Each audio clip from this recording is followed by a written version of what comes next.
Well, it's only Thursday again, and today's date is June the 25th. This is the Truth, Honour and Integrity Show. My name's Thomas Williams, and it's T+7 and counting, and the hammers just keep on rolling. Tonight we bring you From Russia with Love Part 8B, and it encompasses what we did with 8A, and leads us to a new and greater understanding of what we face and also faced. Their corridors of power with the closed doors to learning are now opening to more and more people each day. Take the right hand path and away from the temptations of the dark, and let us not walk in the shadow of death, but integrate our shadows into the light. In many ways this series is groundbreaking, and this particular show is a world inclusive, not exclusive. The shadow of the dark will be no more cast on humanity, providing we do the work and we do the right things. Right, let's get started. This whole series has threw up a raft of names of organisations involved in this dark force worship of death and destruction. And many of these names started out with good intentions, but have been corrupted so badly now we need to start again going forward with better choices of what we do and what we follow. And so here are a list of some of the names operating under the banner. Ra, no, not our beloved admin, Amun-Ra. Kali Ma, Lilith, Rahu, Ketu, Hinduism, Buddhism, Tibet and the Dalai Lama, Mithras, Communism, Socialism, Kabbalism, Zionist, Democrat, Capitalism, Koshis, Kosher, Sufis, Jihadists, Egyptology, Pharaohs, Lords, Reptilians, Draco, Serpents, CIA, P2 Lodge, Five Eyes, KGB, Mossad, GCHQ, OSS, Solomon, Melchizedek, Jewish, Hebrew, Houses of Europe, Greece, Rome, Catholic Church, Mormons, Amish, Yahweh, Cabal, Illuminati, Bloodline Families, Sisterhood of the Rose, Scarlet Sisterhood, the Order, Dragon Groups, Zedo Masons, Freemasons, Scottish Rite Masons, Paganism, Wiccan, World Government, Luciferians, Satanists, worshippers of Set, Vril or SSP, SS being the operative letters. All of those names come under the banner of one group, which the rest of the show will cover in great detail. This is the Dark Force cult. That is the umbrella of which all the aforementioned names operate under, whether it's knowingly or not. All are connected to this one group, carefully hidden and darkness personified. That group is under the title Memento Mori, which means remember you must die. Ironic, given these dark forces have done everything to gain immortality. We had done a recent intel piece, and we said we would reveal in this show who were removed, and several thousand, near 750,000 of a certain group on this planet were deleted permanently that week, following a request to the council which was agreed upon, and suffice to say the world is better off without them. Utter hybrids. Very few, it was found, of them to be human. All were removed, a number totaling 768,000. The group is known as the Order of the Black Sun. This is their philosophy and also their manifesto. Right, the Dark Side Disciple, it is said, and this is from the Black Sun Manifesto, should keep certain symbols at hand: black suns, skulls, black robes, etc., as reminders that he will die. Indeed, these symbols are a reminder that everything in existence, ourselves, our friends, families, our tribes, our races, our civilizations, our species, our planet, our sun, our galaxy, our entire universe, is doomed to destruction, just that these clowns wanted to escalate it. And as the ancient Chinese sages said, when asked for a saying that is true in all times and places, this too shall pass. Nothing in this world is eternal, they said. The fate of everything is darkness. Nothing can escape its destiny in the void of the black sun. Unlike the modern light-sider who lives in denial and mortal fear of this reality, the dark-sider embraces it, takes dark inspiration from it, reminds himself of it often and pays tribute to it by his devotion to symbols of death, such as the black sun. Thus do we revive the ancient tradition of memento mori, the practice of keeping death imagery at hand as a reminder of our mortality, common since ancient times but forgotten in the modern age. We use these symbols not simply as gloomy reminders, but to glorify the power of death, universal destruction, and ourselves as dead men walking under the black sun. We also use them as a challenge to ourselves to always strive to achieve immortality and defeat death before it defeats us. And the key, they say, is the term dead men walking, and is giving a heads up to the dark infested spirit world, which we covered in the previous show, 8A, and several others. So this is the start of the manifesto, and the first section is the world is dying. Oh my. Well, you're all going to die.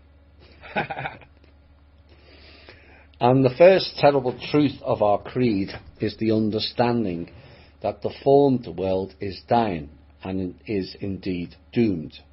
To the materialistic modern mind steeped in white sunnite notions like progress and saving the world, this may be the most terrifying truth of all. But it has not always been so. In many metaphysical traditions throughout history, there has been a belief in an apocalypse or an end of days. Yeah, just them. A moment when humanity perishes, the world is destroyed, the gods die, time itself comes to an end, and the universe is abolished. And that was all promoted by disciples of this cult, known as prophets. They were not prophecies they brought forth. They were trying to bring forth a word spell magic, and was their plans, not prophecies. This is the Armageddon they speak of, where only one group of people are said to be saved, the Hebrew people, the chosen ones.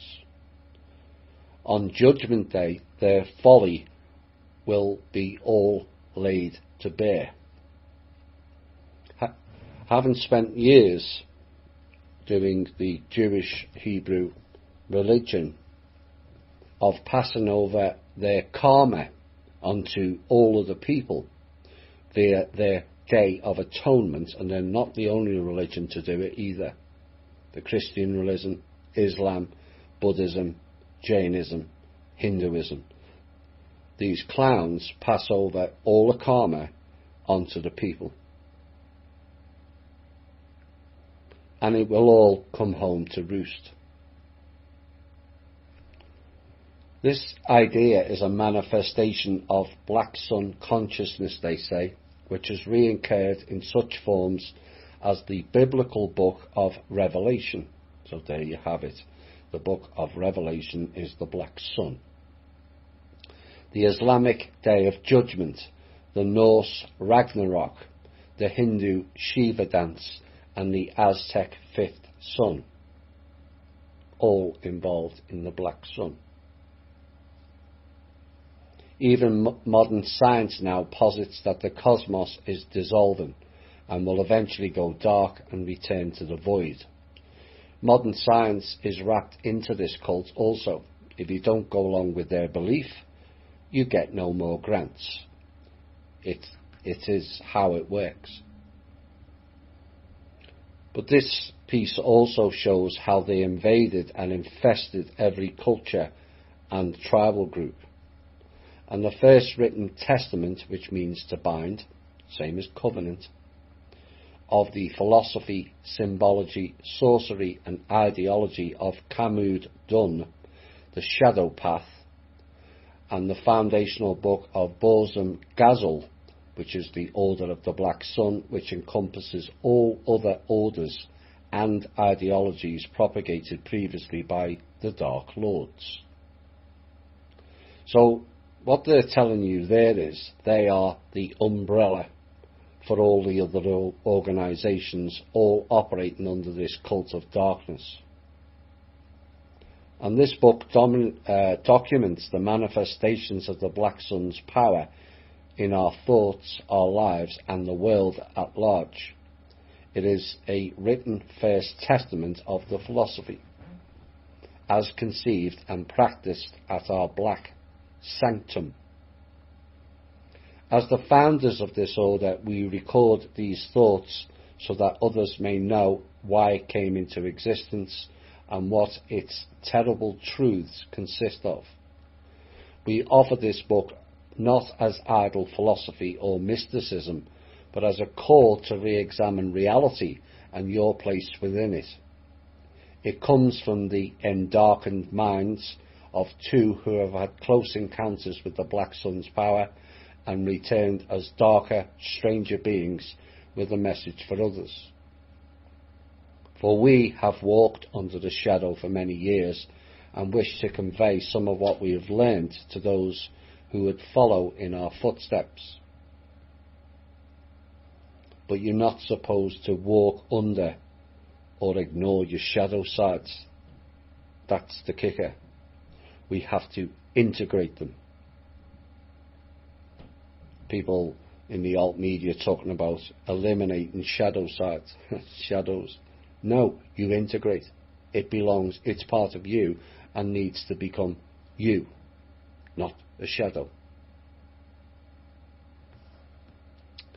In a world of shadow-blind sleepers, may this book awaken a chosen few, open their third eyes to the Black Sun and bring them under its shadow. And this is where the shadow and inner work comes in. Some in the alt media stated it wasn't necessary. But what this is stating is those that don't integrate their shadows become more and more susceptible to the dark. Oops. This is what they're telling you. We learn our best lessons from the dark, not the light. And they said, may it inspire them to join the ranks of our invisible empire and leave behind the white sunlit world of illusions forever. May the Black Sun burn a hole in your mind as it has ours, giving you the eyes to see a new path and a strength to walk it onward forever into the infinite darkness. Borzum Rak Am Shod, Black Sun power to you, one empire, one brotherhood. One and one. Where we go one, we all go. Interesting. Black Sunites are a loose brotherhood of sects, cells and clans known as circles. circle is a bind, remember. And the clans spelt with a K, which will become very significant as this show unfolds. Circles are the covens, each of which maintains its independence but agrees to share its knowledge, resources and give assistance to members of allied circles. Now remember the show we did with Shane, there are 13 covens. There's not 13 now. Collectively, these circles form a secret society that takes the Black Sun as its source, and it gives its allegiance to the Black Sun Empire. Circles that wish to enter into Black Sunite societies must take the Gumuk Gromat Unity Oath to signify their allegiance to the Order of the Black Sun. In the Black tongue of Borgal, this oath reads, Gum Kazaz Gum Gazul, one empire, one brotherhood. Every circle that belongs to our brotherhood should display this oath in their sanctum. Written vertically in our Harzad script, it looks like this. By this unity oath, every band of Black Sunites and every territory they control are united in a larger brotherhood and empire. Holly and Lee, can you post the picture that everyone should see? And this is the symbol of the Black Sunites that they post on their sanctum wall. So there is an initiation into this Black Sunite called the Elite Initiation. And the Order seeks to initiate the elites of the White Sunite Society into Black Sunnism rather than recruit the masses. This is not only more discreet, it gains us powerful agents who can advance our interests from within the houses, there's that word again, of our metaphysical opposition. And this is no different to the Black Indians under the Kali Ma 5,000 to 7,000 years ago, who were imbued with voodoo and being told to mix with the white race to enhance their voodoo magic powers. It's the same thing. They're pulling from the white elites into their magic circle. Now the targeting, they say, of such elites is one of the dark arts of the advanced Black Sunite, who is trained in many methods of personal persuasion, seduction and manipulation to advance our cause.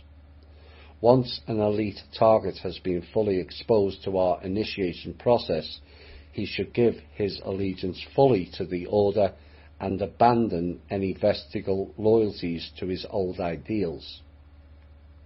So what this is the seducement program.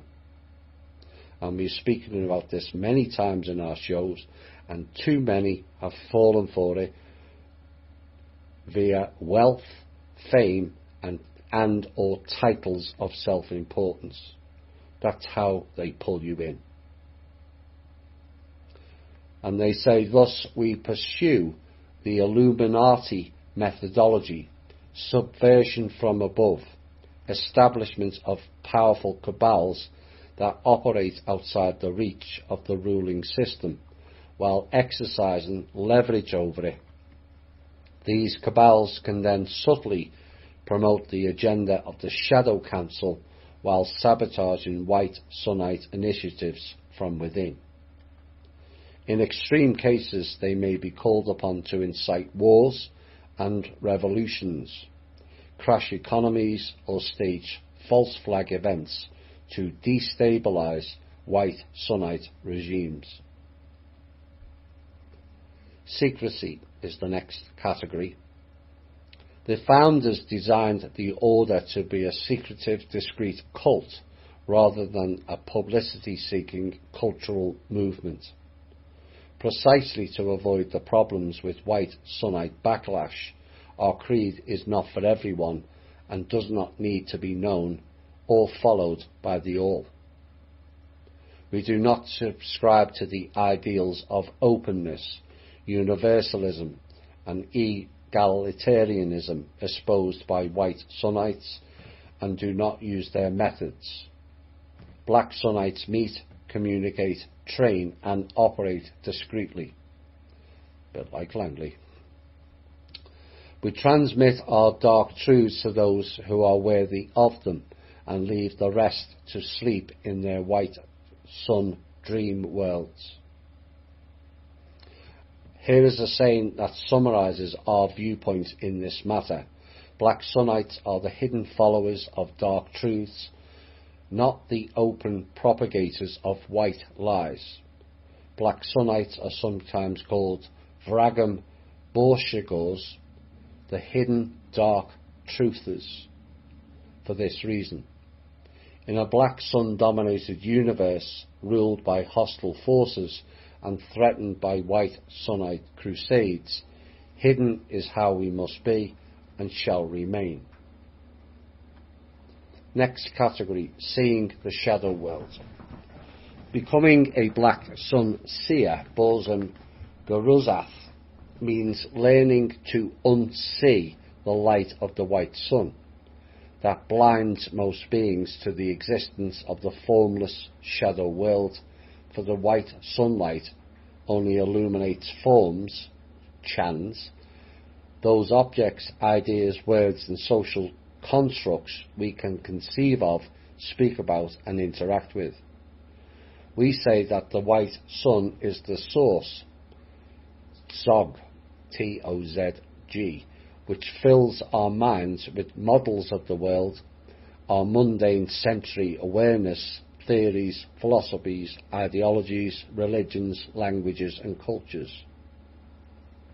To the white Sunnite, these constructs are all that one should be concerned about. Anything outside of the white sunlit world is illusory, delusional, insignificant or evil. And this is what I've been speaking about when I say people must see. See with quotation marks, or inverted commas, Glenn. No, it's not a business. All can see with the right application, not just the dark. Seeing with no quotation marks is not believing as they have told you. Seeing with quotation marks is. To the white Sunnite, the map is the territory outside of which he has no interest in venturing. To the black Sunnite, this situation is inverted. The map is not the extent of our world, but a placid island of ignorance in the midst of black seas of infinity. It is the black seas beyond the borders of the map that are of interest and towards which the black Sunnite seeker sets sail, and it is the white sunlit forms which are illusory, delusional, insignificant or evil, signifying as they do only the extent of our mental limitations and cultural conditioning. So what they're telling you here is that the map is the boundary. But it's not. That is the illusion. Those that stay in the map are boxing themselves in. Open the box and walk through the doors. Those who have reached the level will understand that more. To discover a greater reality, the black Sunnite looks into the shadows of the white sunlit world and of his own mind. And here we are speaking about the metaphysical concept of Vor Thuls, which means two worlds. The white sunlit formed world of Malzam Agum Thule, white lit world, and the unlit formless realm of Kamud Thule is the shadow world. So they're recognising the two worlds also.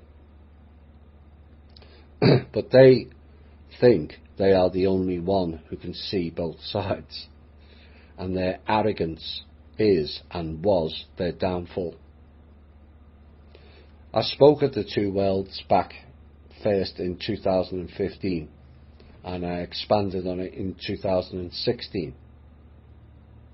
I don't think in 2020 I have to reveal more details of the two worlds to our regular listeners, as you are all seeing it for yourselves. I said we would see more in 2020, and we have. I said it would get ugly, and it has.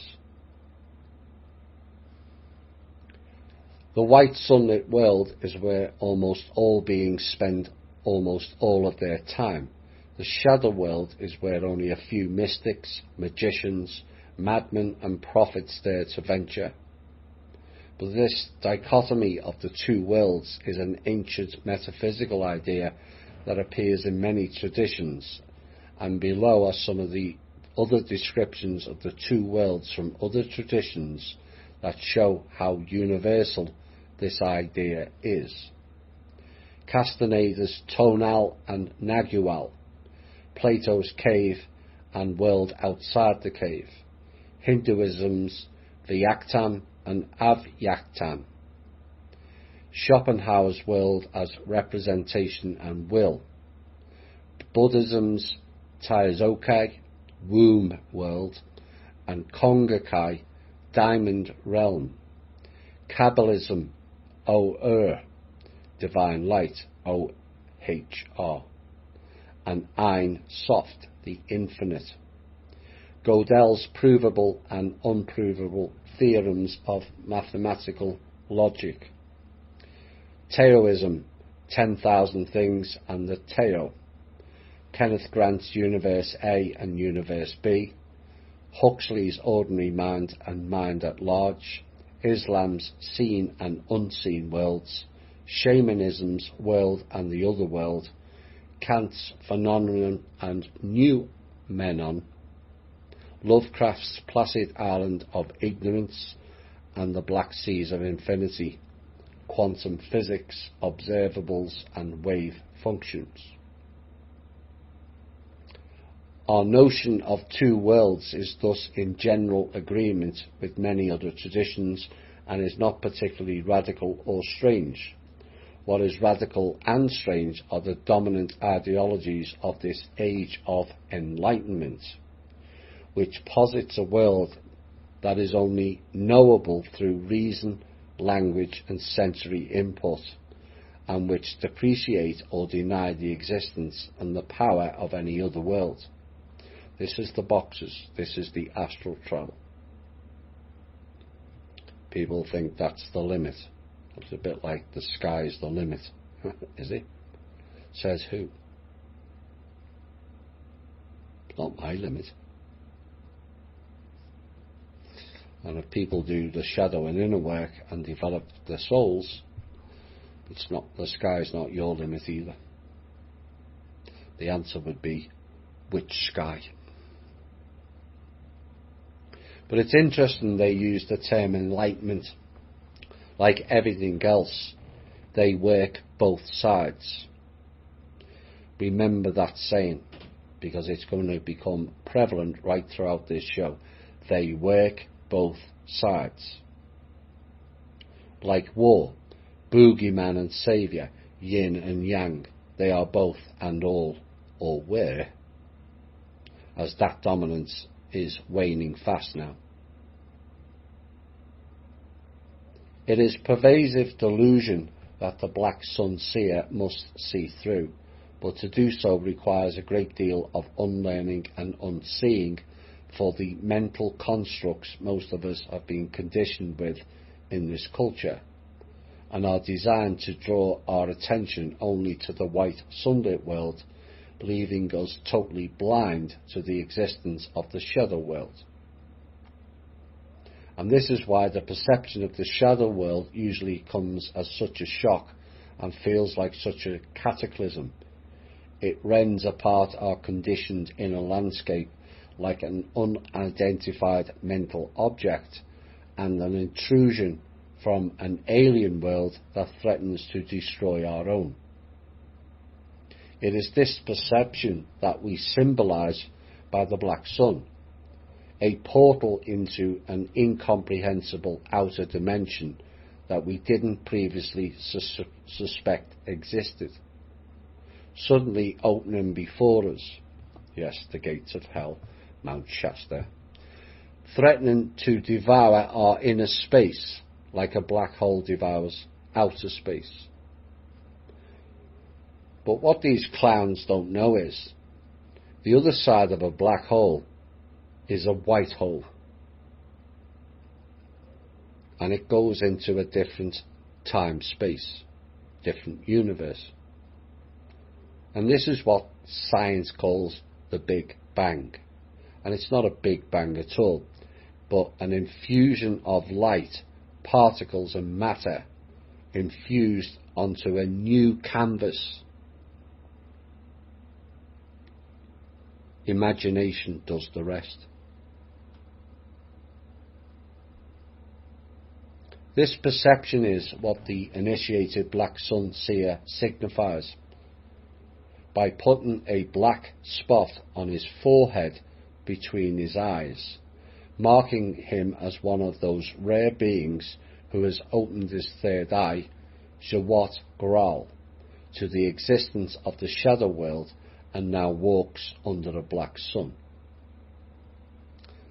And which culture replicates the dark spot on the forehead? We're back to From Russia with Love 1 again. India. And they have no idea what they are inferring by putting that mark on their head. Is that the mark of the beast? Borgal, which means black tongue, is the magical language used by the Dark Lord's order to invoke force into themselves and command the external world. With this language, our order shall rename all things in this world, thus imposing our own thought forms upon it and thereby conquering it. And so what they're telling you here is, this is where the name changes comes from. Mistranslations and changes in vowels, replacing a C with a K, and changing other letters like word, spelt with an O, to word, spelt with a Y, which we have covered extensively in this series. Borgal shall also be our secret tongue, they said, used to identify other members of our kind and separate ourselves from the light-siders and mundanes of this world. Those who choose to learn Borgal are self-selecting elite, founders of a new cult, heralds of a new order, and propagators of a new magical, spelt with a CK, regime. So this is a nod to their secret handshakes, the Freemason clowns. Hand signs, and yes, you, Mr. Spock, with your Hebrew Kabbalah mind control symbols, and bizarre rituals in Freemasonic order and code. The words and concepts contained herein should be studied and mastered, they say, by using them in conversation with other black Sunites, reciting the sayings and mantras, remember that, described in this book and others you create, and writing in the Hazad script, known as the secret script of the gatekeepers. Remember Kim mentioning the gatekeepers? There you go. Called Hazad around the perimeter, invoking the name of the Lord of this world. This symbol is used in the gatekeeper's inner sanctum to summon the devil himself. Nice people. Now, one of their paths to destruction is void meditation. And as they just mentioned, chanting mantras. Do you still feel those internet mass meditations reciting mantras is a good idea? This is why I kept warning you of it. And as for the 144,000, that is another Jewish Hebrew terminology. And the Bible defines a special seal for the 144,000, 12,000 from each of the 12 tribes of Israel. They were not tribes, they were houses,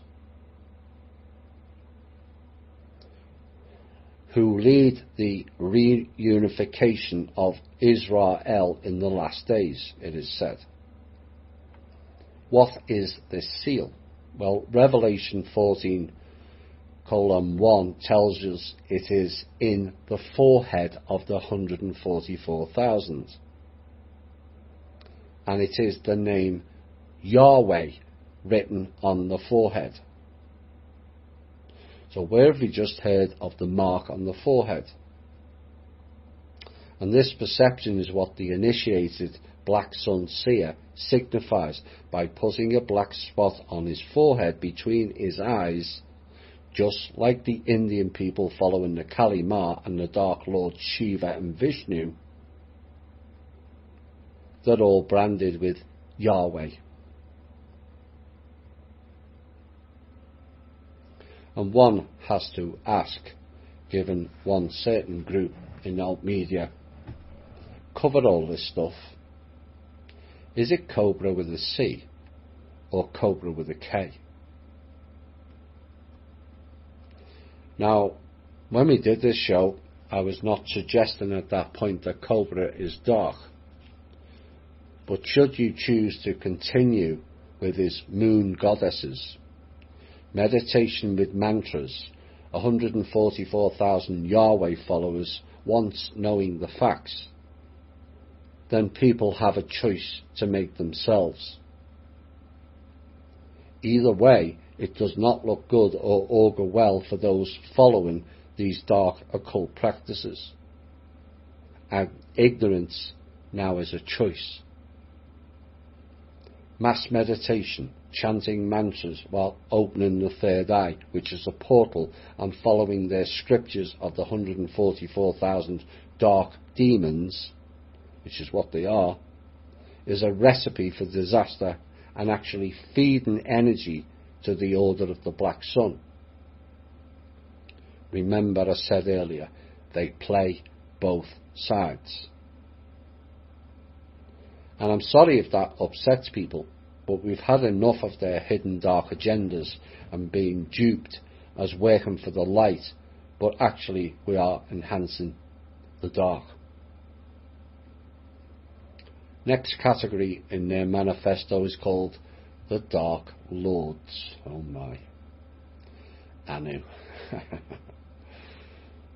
The Dark Lords, they say, are the leaders of an intergalactic order of black magicians dedicated to establishing the evil empire in our time.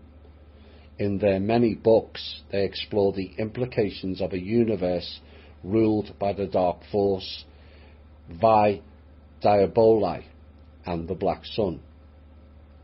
For the individual seeker, cults of the dark side and civilizations as a whole.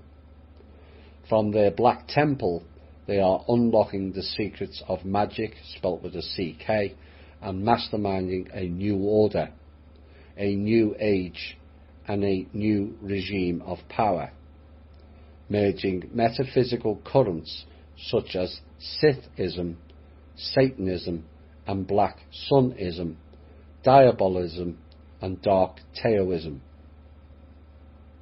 They are bringing all dark side sects on this planet under the shadow of their black magocracy. In this age of endarkment, let the Dark Lords be your guides beneath the Black Sun, beyond the ninth gate, and into the depths of your own shadow mind, as they say in their black tongue, full ash and ook, the world is ours.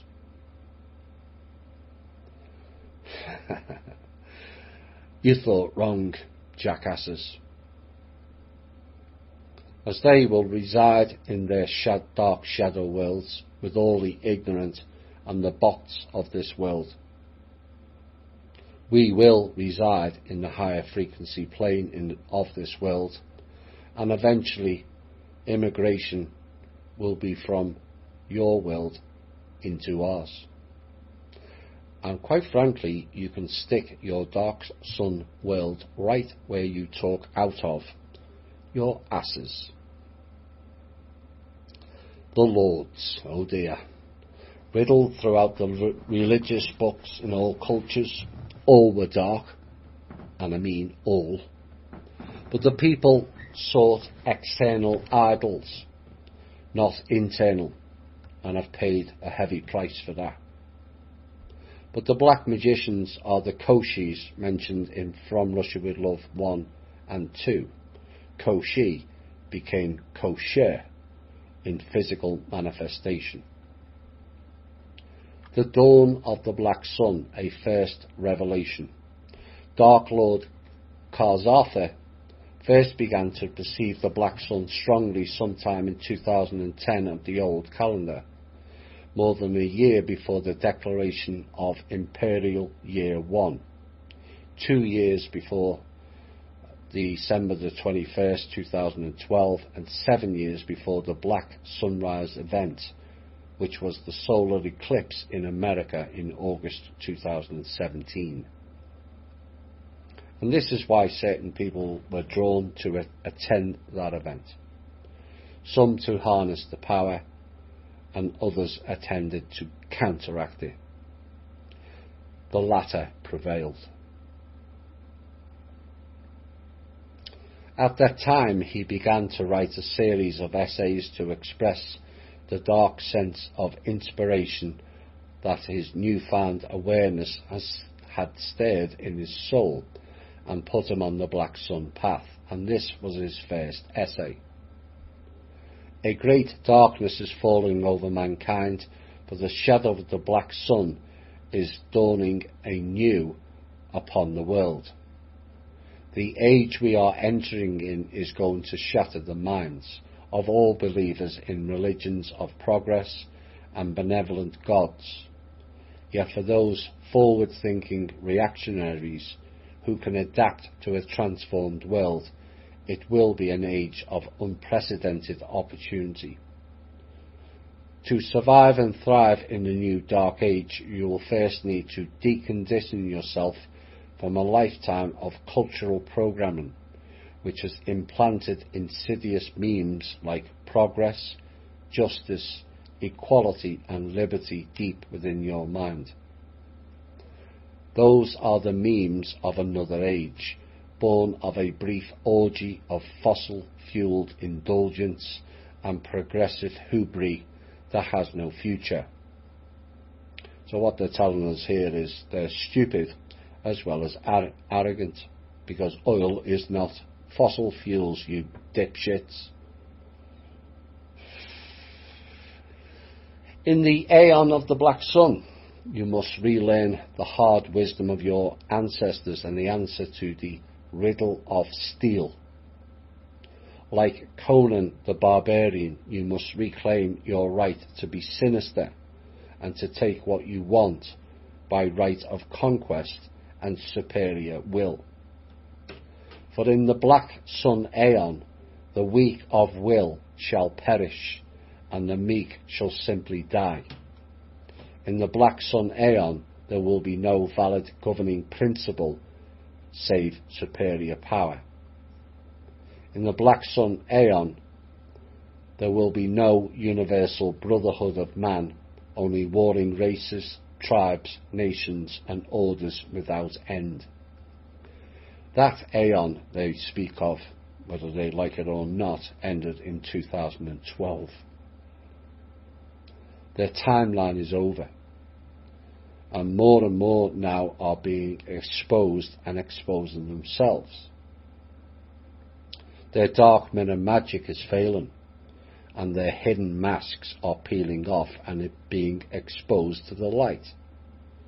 Just like cockroaches, they don't like the light, and this is why it is important to all listeners of these shows that you all shine your light like beacons. They can't handle it. For a bittersweet taste of the new Dark Age, watch the original Conan movie, they say, and read the works of the Black Sun visionary Robert E. Howard. Here was a man who understood the dark and timeless truths of human nature and brought them viscerally to life to the delight of denizens of our ever so ignorant age of enlightenment. When the shadow of the black sun falls, everything you have been conditioned to believe about man, civilization and the cosmos by the religions and philosophers of light will be revealed as pure fabrication. Here we go with the inversion mirror tactic they use so well, accusing others of doing what they did, and you will see it repeatedly in their narrative. Modern man, they say, will be forced to relearn what ancient people never forgot, that nature, including man, is cruel, capricious, diabolical and adversarial. And at its core, I agree, to a point. But this group, and all the other names it goes by, kind of stack the decks of bullshittery, violence and scarcity.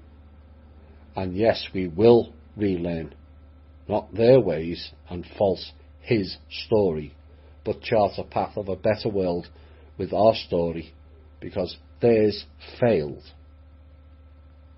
Never forget that. Theirs failed. Progress mongers, as they call us, who taught man had neutered nature and turned the corner on the old evils forever, will find themselves psychically defenceless and morally bankrupt in a new dark age. By the same token, those who have been marginalised today by white sun civilization gatekeepers, the myriad militants, extremists, fanatics and cultists whose voice are becoming a cacophony too shrill to ignore, will find in the fall of the shadow their finest hour. As you can see, they were lied to also. They have reigned in the dark period for 1,000 or so years, or some would say more than 1,000 years,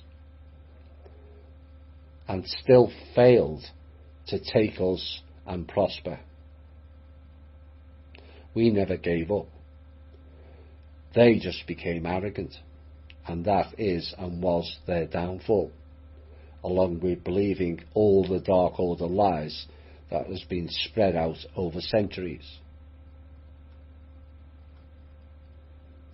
As a poet once said in a rather different context, the first one now will later be last, for the times they are a-changing. If you speak this way to true believers still stuck in the old aeon, you will be dismissed as a madman, a deranged misanthrope in the mould of Nietzsche, Lovecraft or Hitler. But in reality, such men were dark prophets with more insight into the human condition than any Abrahamic holy man. Now that doom is at our doorstep and the shadow looms over us all, their revelations are as religion for the new darkened age. The Abrahamic cult, let us not forget, is another one of their creations. They're trying to deflect it, that is somehow different. No, it's the same creation. So let us sing to the prophets of darkness, the dark universe itself, and the dark places within our souls, as the world is once again eclipsed by shadow, and the black sun armies march as in days of old. An age of peace and progress has ended. An age of war and survival has begun. May you have good fighting and good fortune in the aeon of the black sun. The age of peace and progress has ended. These people are delusional. We've been in the age of war and survival under the zodiac of Ophiuchus. That period is ending and a new one will emerge.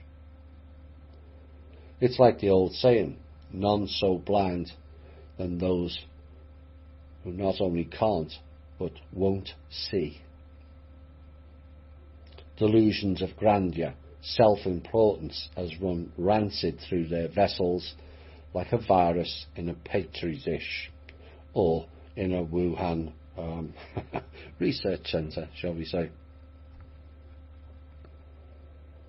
which originated from Harvard. This next portion, it discusses the principles, morals, or lack of, and guidelines these dark forces operate by, called the 9 Maxims of Bosum Dun, which means the Black Sun Path. And these form the basic creed of all Black Sunites, and they are the guiding principles that every member of the order should internalise and live by. In this post we discuss the first 3 maxims. 1. Remember that this world and everything in it will die. 2. Know that nothing is true and everything is permitted. 3. Seek unlimited power and conquest. Maxim 1. Memento mori. A reminder that we will die. Indeed, it is a reminder that everything in existence, ourselves, our friends and families, our tribes, our races, civilizations, species, planets, our sun, galaxy, and our entire universe is doomed to destruction, according to them. And yet some people on our group accuse this show of being negative. Oh dear. With manifestos like that. Death is a rebirth, a new beginning, not the end. That is the remit of these dark forces and their houses of religious programming known as churches, who have made the people fear death. And this too shall pass, they say. Nothing in this world is eternal. The fate of everything is darkness. Nothing can escape its destiny in the void of the black sun. They say, unlike the modern white sunite who lives in denial and mortal fear of this reality, the black sunite embraces it, takes dark inspiration from it, reminds himself of it often and pays tribute to it by his devotion to the bosom symbol. But like the show has stated all along, everything has been inverted. Everybody's been lied to, including these delusional half-wits. So they say, thus do we revive the ancient tradition of the memento mori, the practice of keeping death imagery at hand, such as skulls, bones, or skull and bones, same thing, and graves as a reminder of our mortality, common since ancient times but forgotten in the modern age. I guess they forgot about one of their disciple groups called the Skull and Bones then.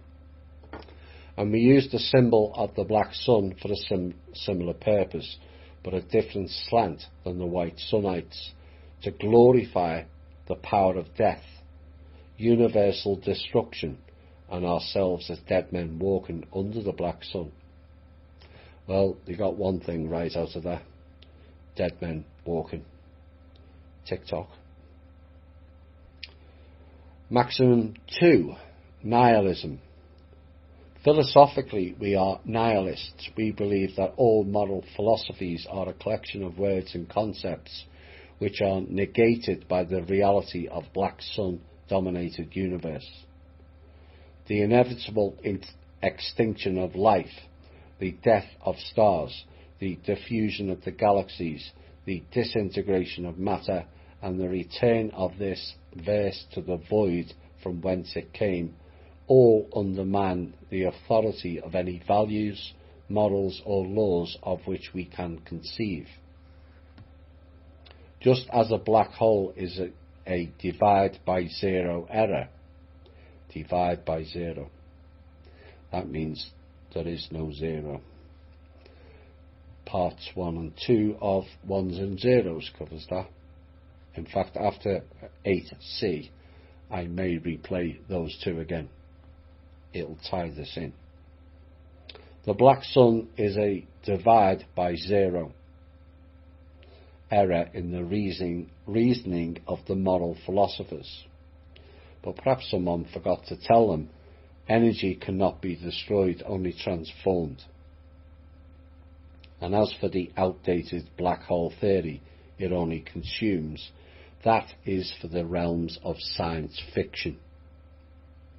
Because the other side of a black hole, there is a white hole. Oops.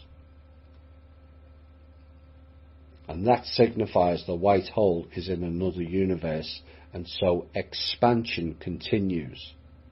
Essentially, the material is entering a different time-space and frequency zone. Nor is the logic of theology any better, they say, since no gods of light show themselves, nor answer our pleas for guidance. They were there, but your vision was so poor, due to being blinded by your own delusions, control freak behaviour, and festering malignancy within you. Those gods of light regrouped and fought back, and your time now is very short. Therefore, we deny all false man-made gods, they created them, and dub whatever negative transcendent principle remains the black sun. Such Bolshevik nihilism is, in our view, the freest of all philosophies and the most tenable position to take in a universe such as this one. Maxim 3. Power. Here we go. The power freaks. You seek domain and power, not because you are strong, but because you are collectively weak. Only the weakest control others. People of strength, inner strength, would never do that. Black Sunnites could be described as power worshippers or fascists. We believe that we live in a Darwinian universe. Fascists, like all other ists and isms and Darwinism, they created for their weakness-based control system, in which might makes right. The strong dominate the weak, and only the fittest survive. That is how they operate. We believe that the strongest individuals, tribes and empires will naturally prevail over the weaker collectives, and this should be encouraged. We believe that every individual should strive for inner development and empowerment, and that every collective is measured by the personal power of its individuals. We understand there is no cosmic reward for pursuing any ideal of justice, liberty or equality that denies the reality of the Bolshevik Draful, the black sunnish universe. We believe that all political ideologies not rooted in nihilistic black sun philosophy are arbitrary, transient delusions. Our politics is the politics of destruction, of all false ideologies, hopes and creeds, and the elevation of will, vitality and power as the supreme political expressions of human nature in this hostile universe. In Bolshuic ideology, the emphasis is on will and imagination, not on reason, reality or morality, because only the former can fill the void of existence in a black sun-dominated cosmos. We seek to master and mould the universe to our liking according to the Bolshuic inspiration, not according to the dictates of some false god of light or bogus moralism. Liberated and endarkened, each of us is a potential emperor and conqueror of the world, who may attract legions of followers who wish to share in our conquests. Unlimited power, unlimited conquest, unlimited triumphs of the will. Let this be the credo of the black Sunnite sorcerer and anti-philosopher. Such staggering rhetoric that is. With all the extra tools the dark has or had, no limitation on the rules the dark had, more dark energy than light energy, the fractal virus, trickery in the physical and non-physical realms, and an endless supply of demons to do their dirty work. And yet you still failed to break this version of man or the vessel. Ooh, that must really hurt. All the tools, and you couldn't break us down. Well, I hope you like lemons. Then you are used to being bitter. You took the easy path. You took the lies and the seducements. You took away whole galaxies, solar systems and planets. But just to remind you, you didn't take us. Our path may have been a long one for victory, but now that time has come. Right, this next portion we will get into is the caste system these dark forces operate under, and it's called the 4 spiritual castes.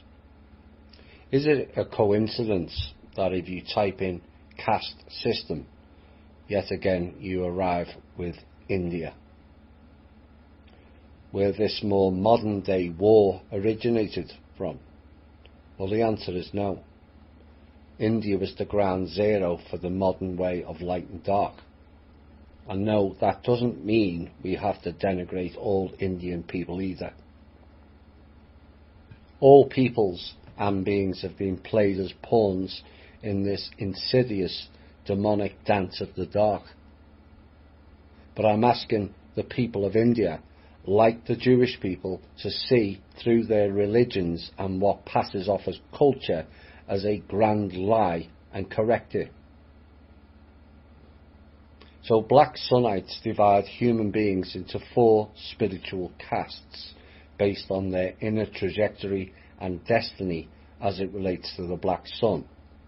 Study and know these 4 castes well, they said, as they are central to the black Sunnite ordering of society.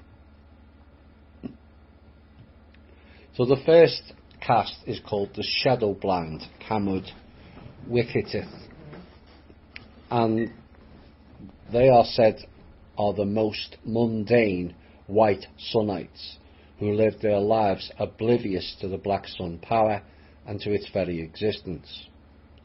They orbit spiritually around the white sun, blissfully unaware or willfully ignorant that there is a shadow sun drawing all life towards it, destroying them and devouring the universe. These beings are called the Kamud Wikitith, or the shadow blind. In the black Sunnite hierarchy, the shadow blind are viewed with disdain, being little more than unawakened apes who lack all potential for black Sunnite work. Because they are so numerous, we don't generally bother them, preferring to avoid their kind as a wise wolf avoids the main body of the elk herd. Actually, they avoid because they are weak and scared of our power. If that person is empowered, why can't they handle the frequencies of those empowered? The shadow sun drawing all life towards it, destroying them and devouring the universe. The harvesters. So I hope you now better understand the mirror concept that we covered in previous From Russia with Love shows, and also in the main shows with their term shadow blind. Caste 2 is called passerbys. The second caste are those who, due to some inner crisis or dark awakening, approach the black sun briefly at some point in their lives. They pass by the secret star like a spacecraft passing near a planet, feeling its pull with fascination but moving on. Their trajectory only temporarily altered. These are the passers-by. A passerby might develop a morbid fascination with death, be tempted by the devil, adopt a gothic aesthetic, dabble in dark occultism, become a coffee shop nihilist or a doomer, join a militia or gang, or have suicidal or homicidal thoughts. These are common signs that the black sun has pulled them towards it and begun to exert its dark power upon their mind and soul, because passerby show some inclination to the Borzumic ways. Black Sunites may target them for recruitment into our society. Though they are usually only dabblers who soon return to white Sunite ways, while they are in that phase, they can sometimes be recruited as black agents and made use of. In some cases, they can be guided deeper into the shadow, becoming dedicated votaries of the black sun. So what they're describing here is, or would be better described, is mind-controlled seducement program, where they entice people in with fame and fortune, or wrap people into dark occultism via witchcraft on the premise that they're doing good. No witches are doing good. That is the illusion they gave you. No matter what your intentions are, it is the fishing technique, where they reel you in and you don't see the hook until it's too late. The third caste is called orbiters, are those who are more profoundly attracted to the black sun, becoming drawn into a long-term orbit around it. Orbiters are permanently transformed beings, for their proximity to the shadow sun means they constantly feel its pull and perceive its vril. Now, vril energy can be used for light and dark purposes. The vril energy is what powered the Vitmanas and Vitmaras spacecraft we had on this planet 110,000 years ago. Orbiters are the lay followers and lower level black sunite initiates, whose lives revolve around the black sun's power in some way. Orbiters are a rare breed, perhaps 1 in 100 or rarer. They can be found in many guises. Listen closely to the guises of the orbiter. Artist, religious devotee, soul dyer, philosopher, politician, criminal, businessman, terrorist. But they all have an inward dedication to a dark path and dark power. It is the desire for power through being weak is what wraps these people into the sewer. Power corrupts, they say. Absolutely. Most in this caste are not consciously aware that they are beholden to the Black Sun.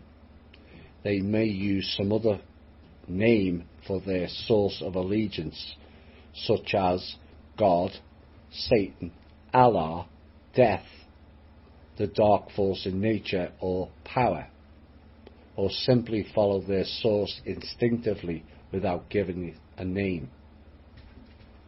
To identify an orbiter, look for one who has a focused life, an inner strength, and a certain disturbing or sinister nature.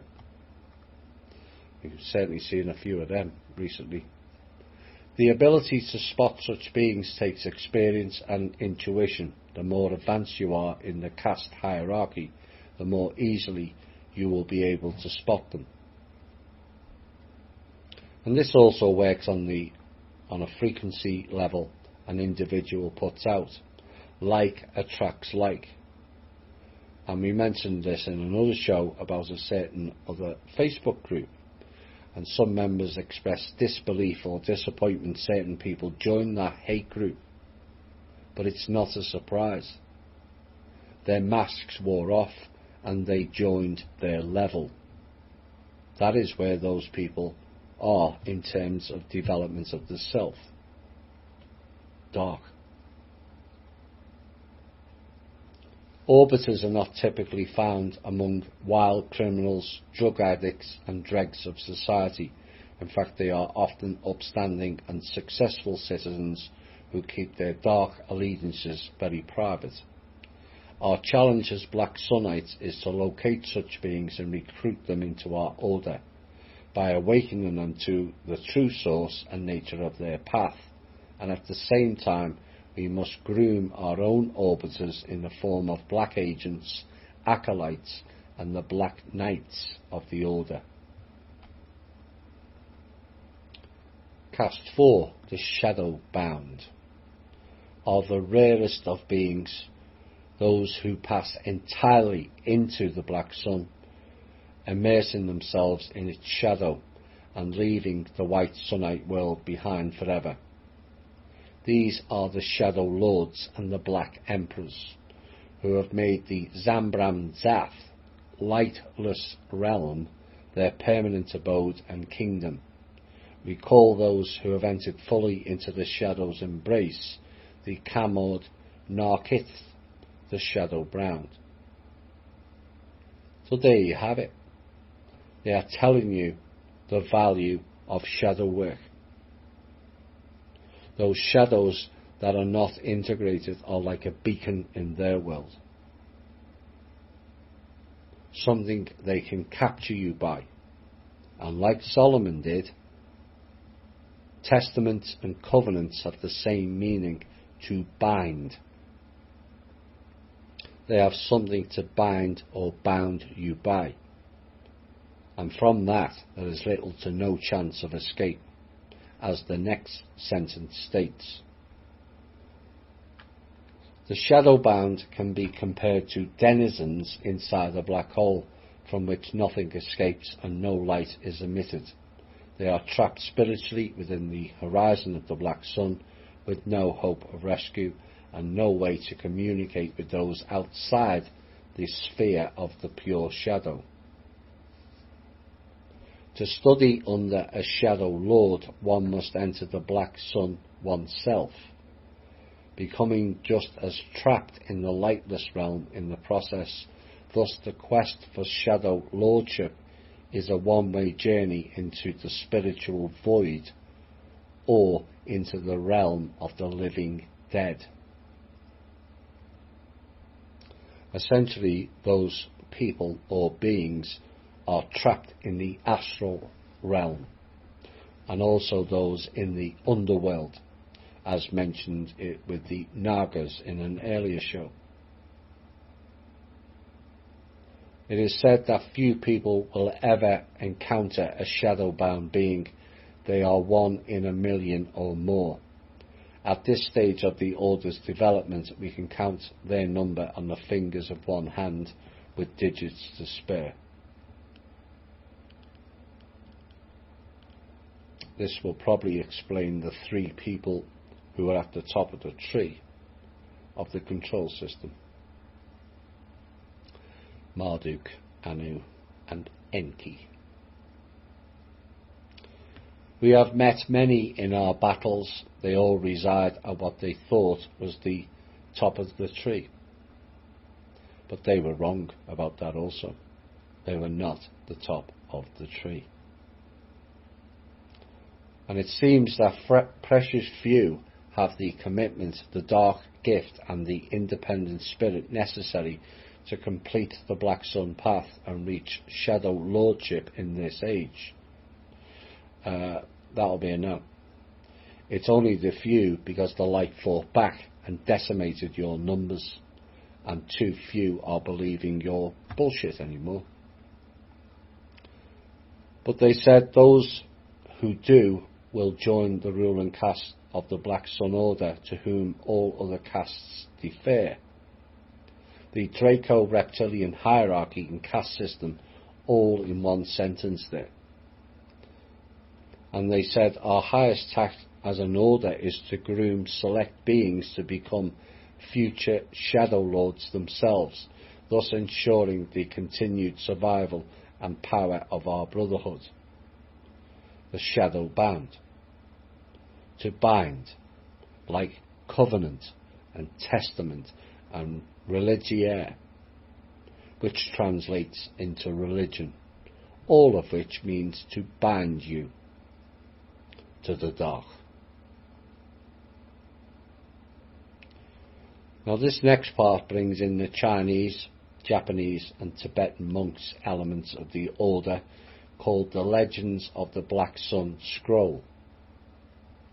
And this story was published in the Black Ninja Handbook, which is a manual for Black Sunites who choose to walk the ninja or shadow warrior path under the Black Sun.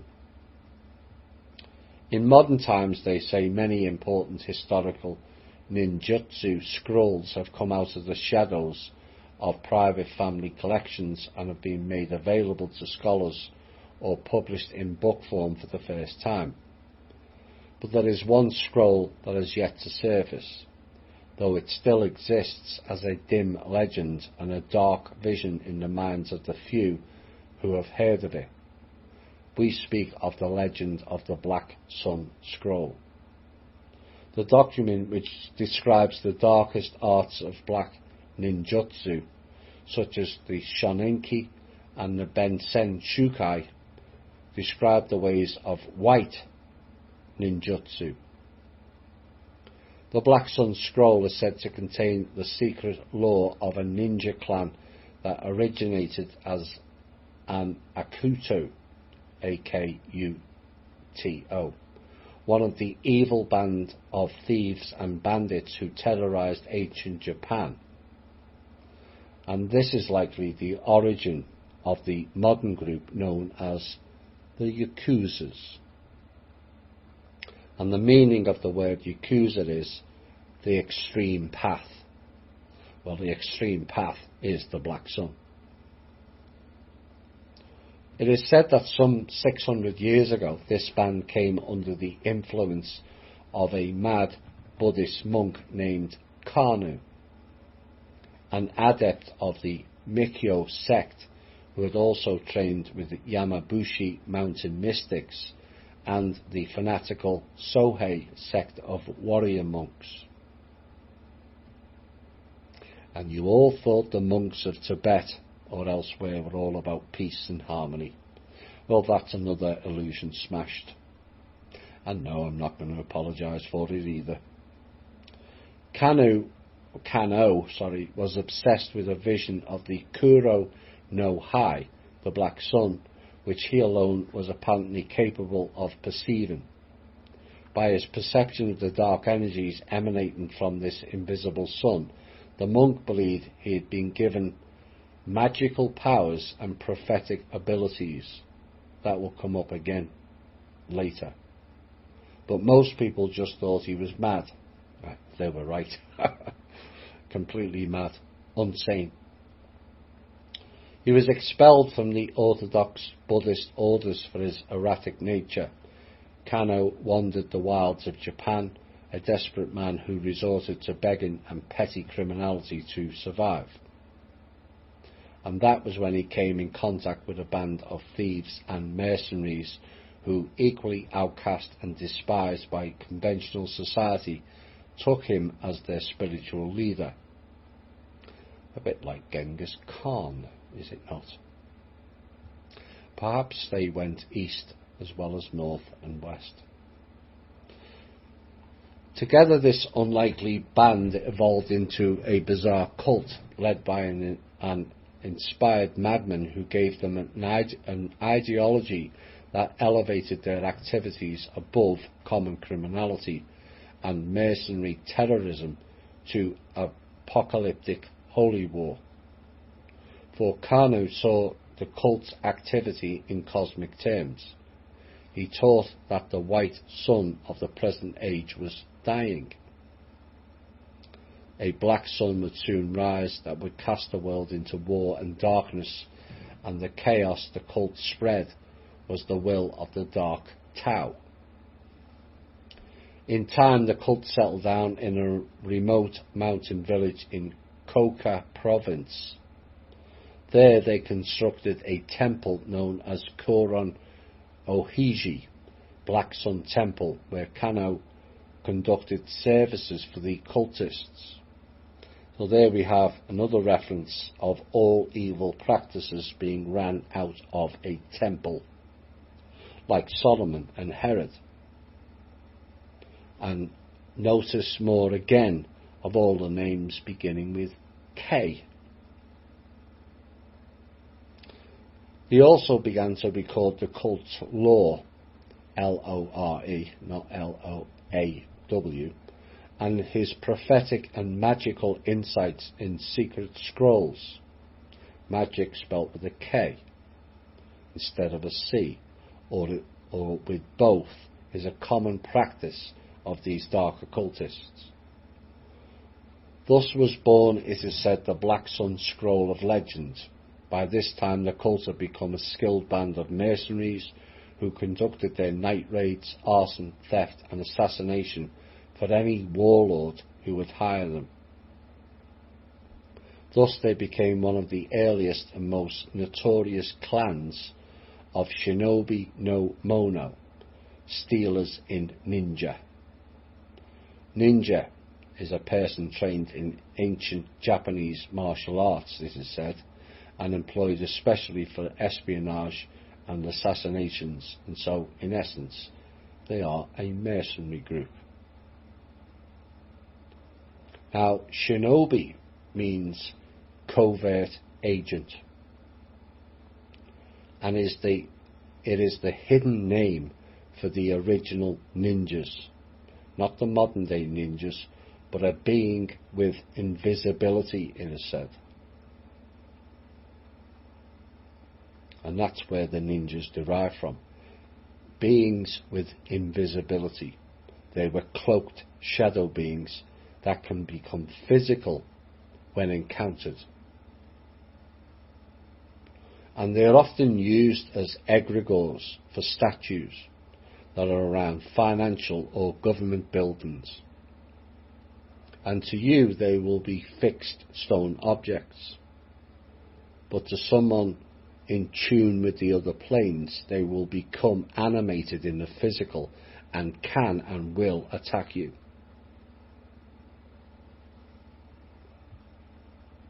After years of this way of life, the Black Sun clan, as they became known, made many powerful enemies and were eventually targeted for destruction.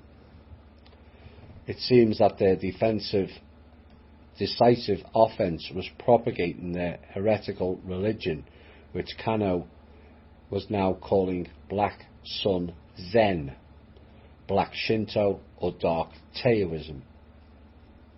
And this religion produced a breed of apocalyptic religious terrorist shinobis.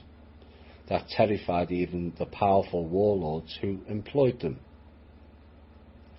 Finally, with the prodding of several religious authorities, a powerful Khoka daimyo decided the time had come to wipe out the Black Sun clan and end their fanatical cult forever. Soon a large force of samurai descended upon the clan's village, joined by an army of Sohei fighting monks who saw it as their religious duty to wipe out the heretical evildoers. But this is eerily reminiscent of the wars in Iraq and Afghanistan. Is it not? How the West gave them weapons and funds to fight Iran and Russia. They then decided these people have gone too far now and we must eliminate them. It's the same side playing both sides again. Thus, according to the legend, Kuro no High Temple and the village were burnt down by the daimyo's men, and all its members were put to the sword. The evil scrolls which the temple was said to contain also went up in flames, and with them some of the darkest flights of the human imagination and blackest magic ever conceived. Here we go again. The ancient books burnt by fire. So the books were sacrificed by fire, which means Holocaust. And I'm sure we've heard that term before, several times. And it's been repeated many times throughout his story, a common theme. But history and times proves that to be a lie time and time again. But the legend also states that Kano's scrolls weren't all destroyed on that violent and fiery night. The most sacred of his scrolls, Kuro no Hai no Maki, the Black Sun Scroll, was stolen out of the village by the clan's swiftest ninja and taken to a place of safekeeping. And there you have it. It's a bit like the Fire at Alexandria. It's all on Malta, under a house owned by the Queen of England. But the final prophecy of Kano, it is said that the Black Sun Scroll would one day be rediscovered, its revelations proven true, and the cult of the Shinobi no Kuro no Hai, the Black Sun ninjas, would be born anew. Whether any of this is true we cannot say, since the fate of the scroll is still unknown. However, we will note that shortly after the destruction of the temple in Japan, Japan was plunged into its Sengoku, or Warring States period.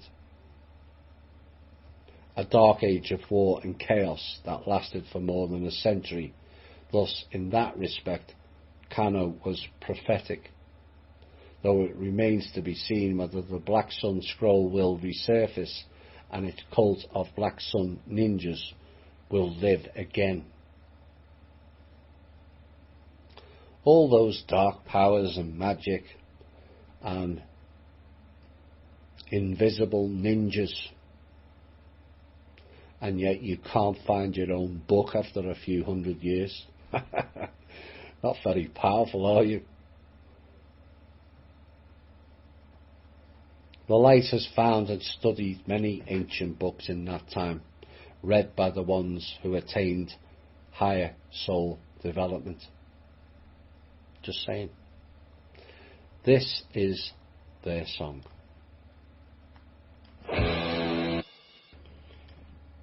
So, having shown the takeover of India, China and Japan and other parts of Asia, we're now going to turn to the Middle East to find their dark forces. And the first one is called the Black Sufis.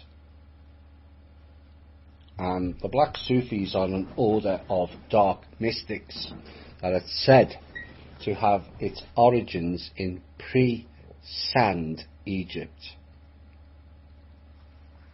So that was before the Fash destroyer weapon was used. and there is evidence to suggest that the black Sufis have been covertly or covertly manipulating events in the Middle East for millennia. Abdul al-Hazred is said to have been a high-ranking black Sufi before he went mad, and revealed some of the cult's secrets by publishing the Kitab al-Azif, which is the Necromonicon. And so seeing the light, it was said back then, is called going mad by these people, and it's all about inversion and the mirror again. But another suspected black Sufi was the 14th dynasty Egyptian high priest, which means house, pharaoh, Cohen and Khan. Same thing, priest class. Nephron Ka, who formed the Brotherhood of the Black Pharaoh, pharaoh means great house, as a cult dedicated to Nyarlathotep. And we're back to Egypt again and the cult of Ra. Now, in modern times, there is speculation that the rise of Nazism was influenced by the black Sufis via Rudolf von Sebottendorf, and who studied Sufism extensively in Turkey before World War One. Now, as an added piece to this, I need to mention that the black Sufis and the SS were known as the Black Eagle. Hitler was not Black Eagle, he was Brown Eagle. And that's where his wife, girlfriend, or whoever it was, Eva Braun Brown, came from. That's not a real name. She was in the brown, like him, in the brown colour programme. But Rudolf von Sebottendorf was the alias of Adam Alfred Rudolf Glauer, who also occasionally used another alias, Erwin Torre. And we're back to those name changes again we are all so familiar with. And Glauer was deeply influenced by Sufi mysticism, other Eastern philosophies, and in particular the writings of Madame Blavatsky. Did we not cover her in part 3 or 4 anyway? And he used Blavatsky's The Secret Doctrine to launch his own recreation of ancient Germanic myth. So we're back to Blavatsky again, another name that came up earlier in the series, who played a part in creating the New Age bullshit program. Now we're seeing more of the dots connecting. But after the war, Sebottendorf, who found the occult Thule Society, as well as the German Workers' Party, that Thule Society was another inversion they made, like with the Vril, which was soon renamed the National Socialist German Workers' Party by Hitler, it is said. But members of the Thule Society included Rudolf Hess. But did you know that Hess wasn't even born in Germany? Ironically or not, he was born in Alexandria, Egypt. And oddly enough, Sebottendorf worked in Egypt for most of his life. Oh, the coincidence that is. And it's a bit like the OSS recruitments, is it not?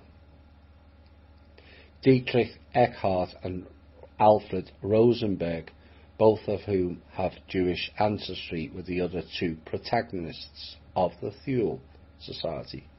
Oops. Now, the Thule agents infiltrated armed formations of the Communist Party in Munich and plotted to destroy the party, hatching plans to kidnap the party's leader, Kurt Eisner. And I wonder if that is related to Michael Eisner of Disney fame. He, who is another of the Born In and Born To brigade. and launching an attack against Munich's communist government on April 30th, 1919. Now remember, the Communist Party were the same Zionist dark forces that destroyed Russia at the same time.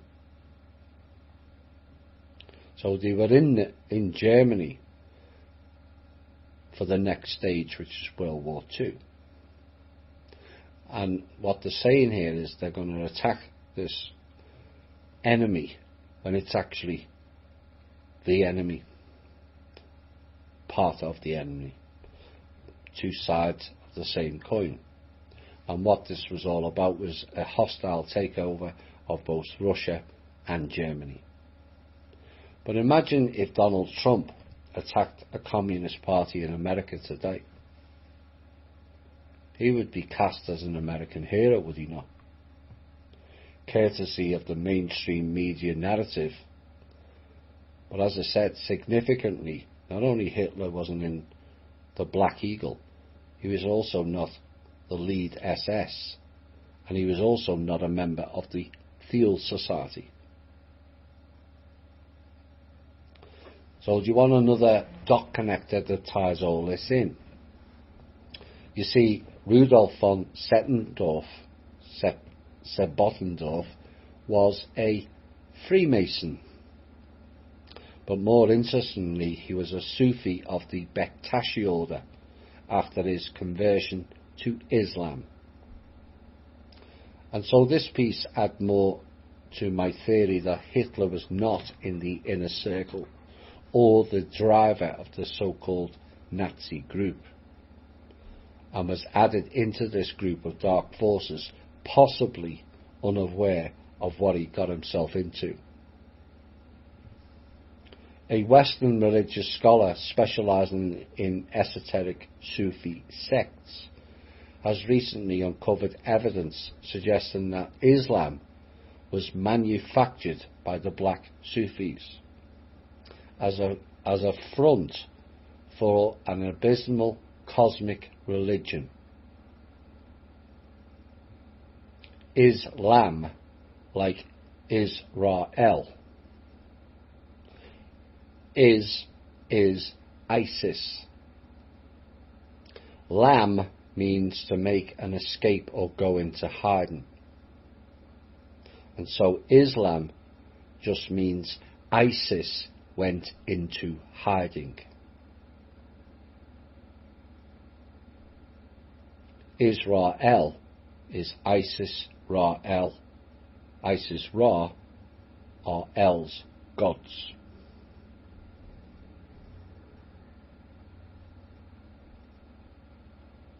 And he believes the Kaaba stone is a fragment of a star stone, which is correct, that fell in the Arabian desert in prehistoric times and first brought the knowledge of the outer gods to earth. Legend has it that a humble Arab shepherd saw the Kaaba stone fall from space while tending his camels in a remote corner of Rub al-Khali, which means empty quarter. Drawn irresistibly to the meteorite, the shepherd dragged his stubborn herd across a wadi and came across the star stone, which was still shimmering with the heat of the impact. Now the shepherd became a changed man after his encounter with this strange stone, and his family and friends began to fear him as a powerful black magician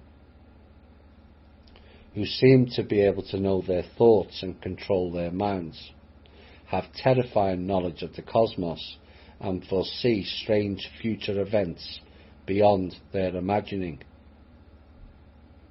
The Kaaba stone, something else that begins with a K, that is connected to the dark forces. This stone is from the Sirius star group and is the cornerstone of the Mecca, and that does not bring enlightenment, but is loosen the energy of the Muslims who attend or pray to it. The Mecca is at the centre of a bowl-shaped arena. The followers, when close to the Mecca, are asked to go in a counter-clockwise swirling pattern, and this creates the vortex or the portal to harness the energy. Now below the Mecca was the Ark of Gabriel. For those of you who remember the stampede, that stampede was false. The deaths were caused by opening the Ark of Gabriel, and if you are not of a higher frequency, you cannot open those arks. The workers below it opened it. Now there are 7 arks in total, and none are in control of the dark forces anymore. And Mecca means a place to which many people are attracted to. But the Lucian, the Islamist and Muslim people's energy.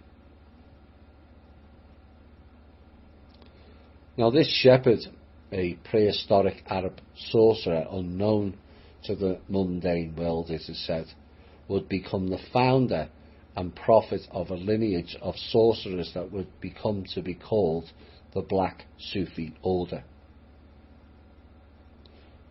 So, black again, the black stone, the black cube, it's all the same, the black eagle, the black sun, the black rock in the Federal Reserve, the Black Trust.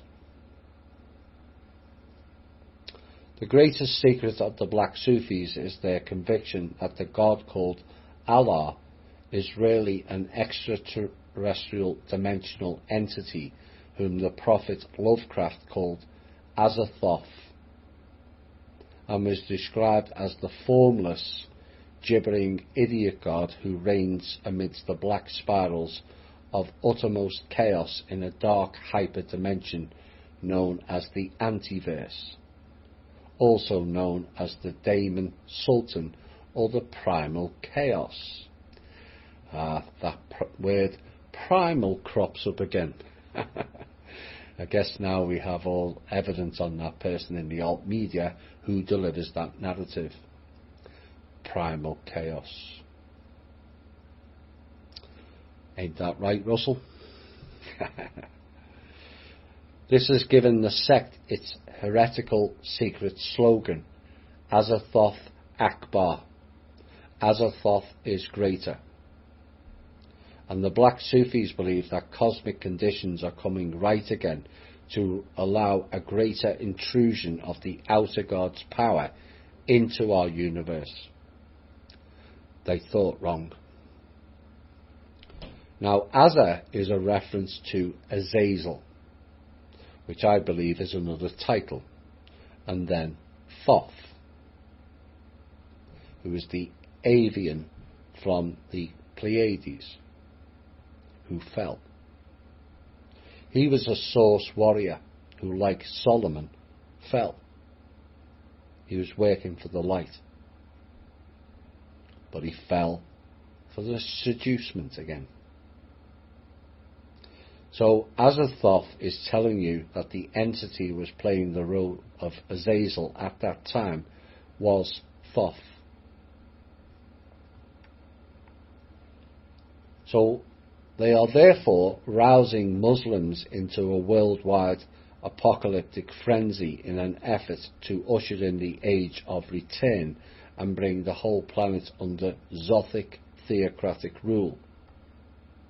In fact, the Islamic revival of recent times was largely orchestrated by the Black Sufis via occult influence on organisations like the Muslim Brotherhood. The Muslims who march to their tune are really marching themselves and all of mankind towards certain doom. Now, the head of the Muslim Brotherhood is Barack Hussein Obama, which sounds like Saddam Hussein and Osama bin Laden all rolled into one giant piss take. And no, it's not a coincidence. His real name is Barry Soetoro, and another example of the name change crew, all too prevalent in this series. The next chapter is called The Black Sun Jihad. You think it's a modern name? Think again. Untold millions of years ago, a civilization in another galaxy went through a period of intellectual enlightenment much like our own, in which science and rationality triumphed over ancient traditions of religiosity and mysticism. But soon after this came the Endarkerment, a period of cultural disillusionment characterized by cosmicist artists, nihilist philosophers and mystics of the void. For them, the universe revealed by science turned out to be too strange, indifferent and doomed to be reconciled with notions of progress or cosmic benevolence. Thus was born the Black Sunnite movement, a quasi-religious cult founded by endarkened intellectuals who looked at reality, unsentimentality, and concluded that life, consciousness, and the universe itself were abominations that should not even exist.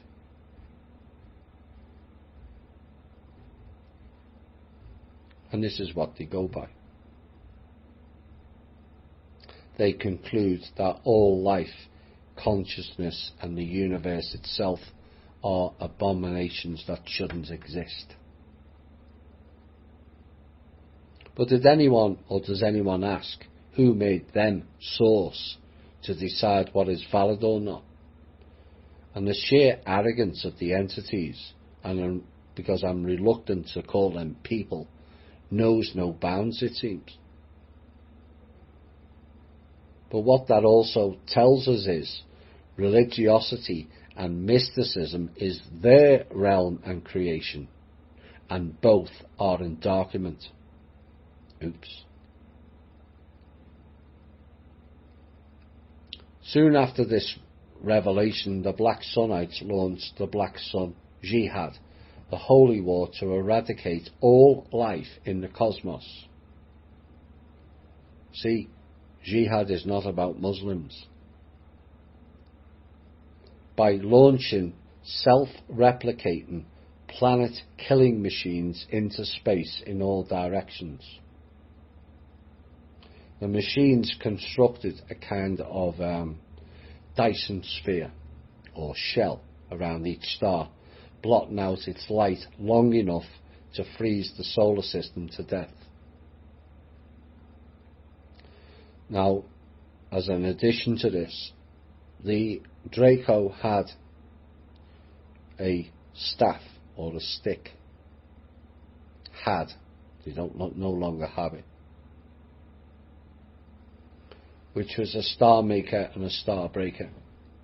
It could make stars and it could break them, and they spent more time breaking them. In this way, the Black Sun Armada sterilized their entire home galaxy of life long ago, and are approaching ours as we speak.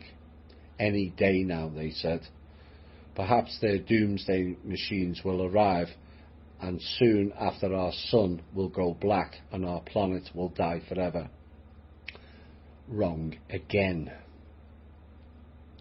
Their weapons of that nature are no longer in their hands and will not be returning to them either.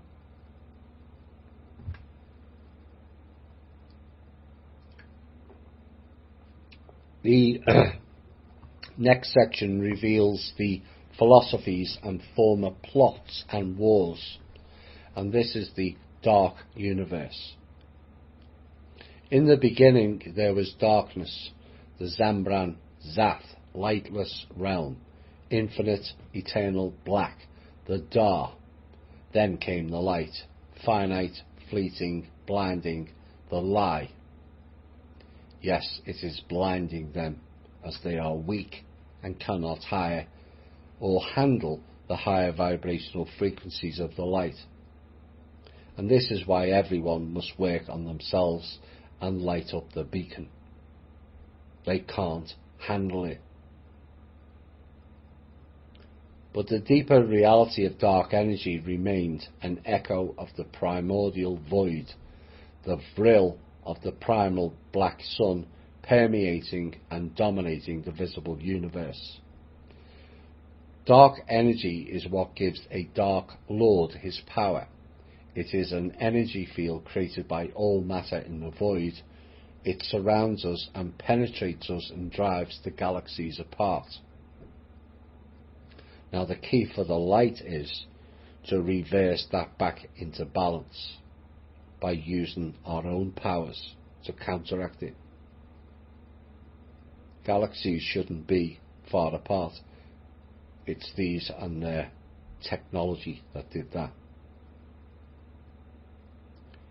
So what was driving it all apart? Well, this we now know as the Dark Destroyer. And that was removed from existence last year, prior to the dawning of not the age of Aquarius, but the day of the Sfarog, where the light holds dominance for the next 1008 years.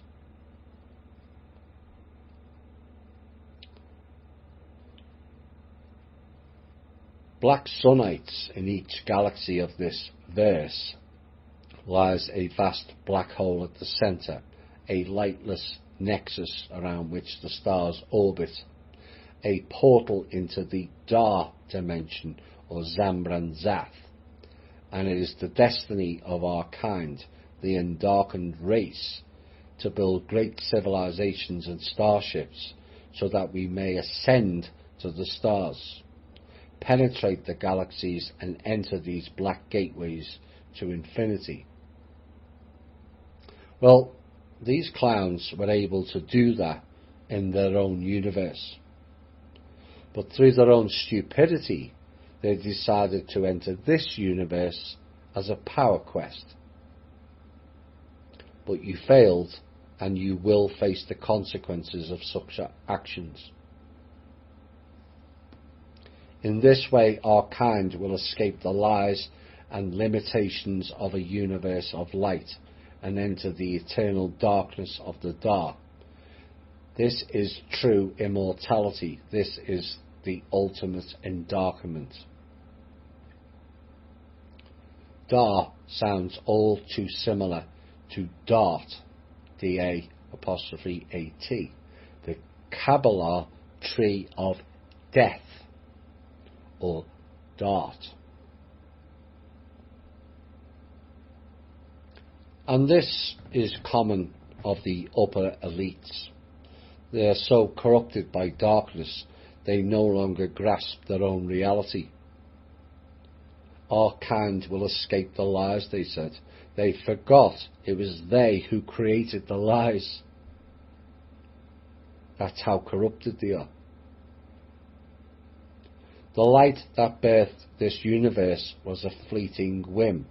The galaxies are grown dim. The darkness will forevermore ascend. Yes, because you are ass-ended masters of your own demise is why. The cosmos is going black, they say. The stars are fleeing fast as they ride the dark flow into the infinite void. For them it is, not for us. Dark energy is life, intelligence and will, the prime mover of matter. You and me, our origin and our final destiny. Zal Ashal Baruch, let there be darkness. This next stage is about the black sun over Atlantis and the Atlantean Revelations Part 1.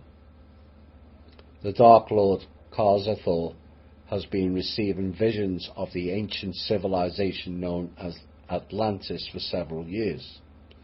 These he transcribes in a private book called Transathic Sa'udat Ats, the Atlantean Revelations.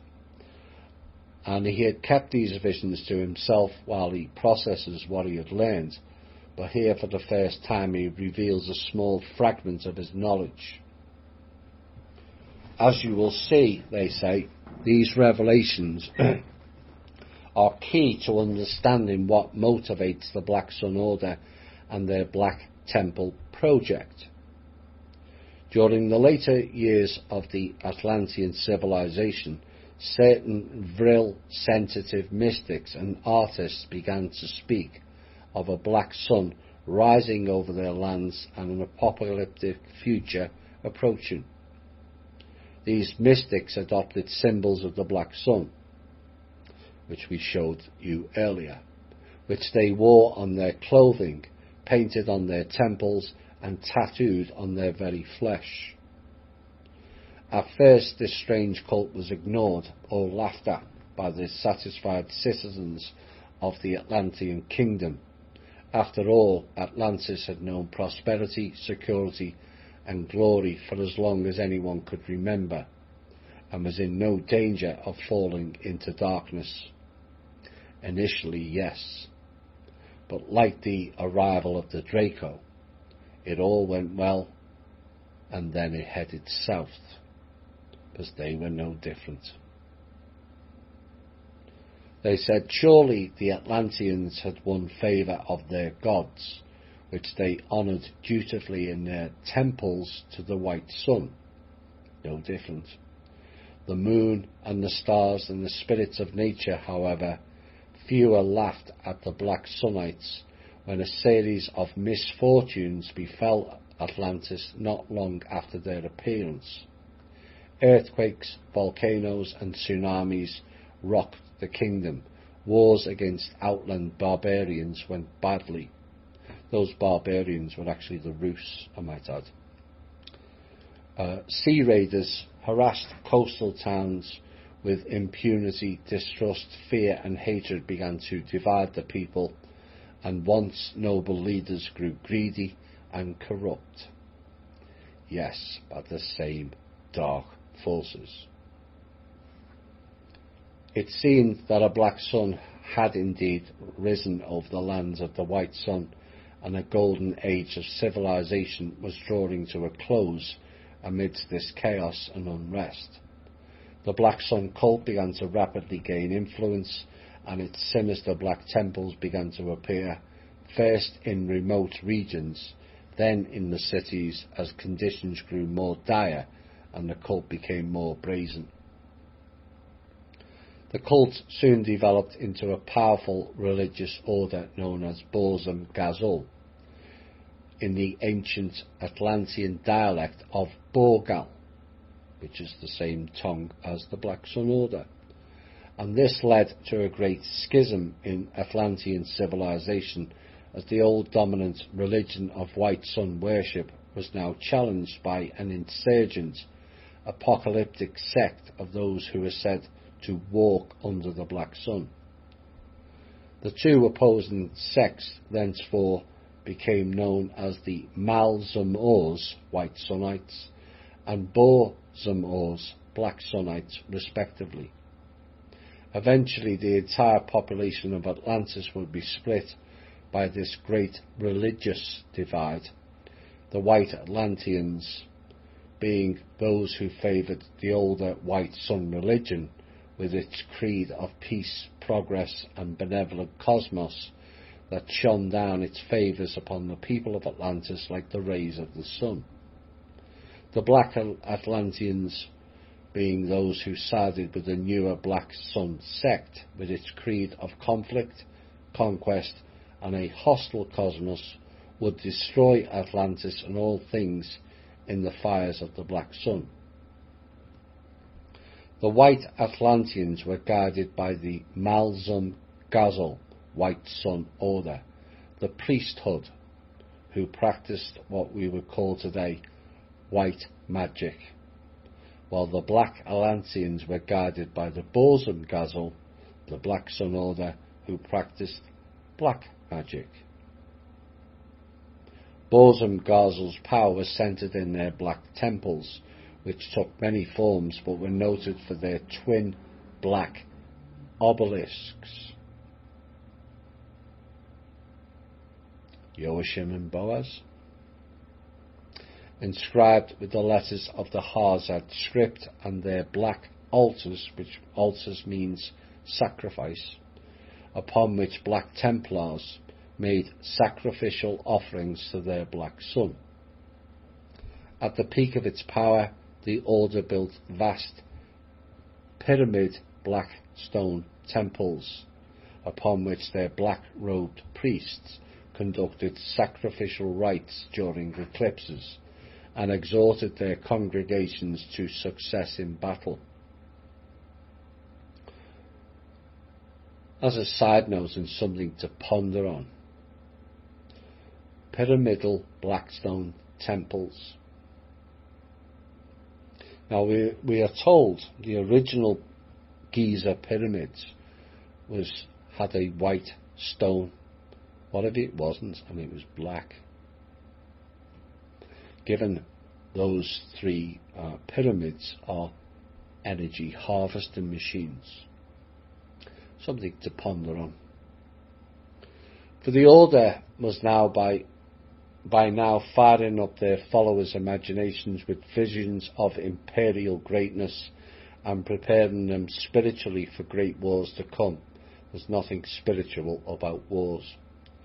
The order's ruling shadow council knew by then that war was necessary. The order was now firing up their followers' imaginations with visions of imperial greatness, they said. There is the seducement program again. We are going to be above everyone else. The chosen ones springs to mind. Same people, same problem, same order. First to crush the white Sunnites in the homeland and consolidate their theocratic power, then to expand the Atlantean kingdom across the seas and establish a greater Black Sun empire. The key to it all, they said, would be evoking a great Vril storm, a nexus of Black Sun energy centered in the Black Temples, which would sweep away the old order and inspire the Atlanteans to untold heights of glory. Maybe those pyramids were the Black Temples. Thus sets the stage for an apocalyptic showdown between the white Atlantean and black Atlantean factions, which would decide the fate of the greatest civilization of the antediluvian world and echo down through the ages to our own time. Next chapter, the two-sun philosophy. The Dark Lords of the Order of the Black Sun hold to a world view they call Vorzim Zovrad, two-sun philosophy. And according to this philosophy, there are two primary metaphysical suns, the black sun Borzum and the white sun Malzum, which influence the human will and guide our destinies. Now the black sun is the source of Bor Vril, the dark energy, that compels men to conquer, fear, hate, destroy, die, follow dark gods and celebrate the darker aspects of existence. The white sun is the source of Mal Vril, the light spoken of in many religions, associated with love, life, healing, peace, benevolent gods, and the sunny side of life.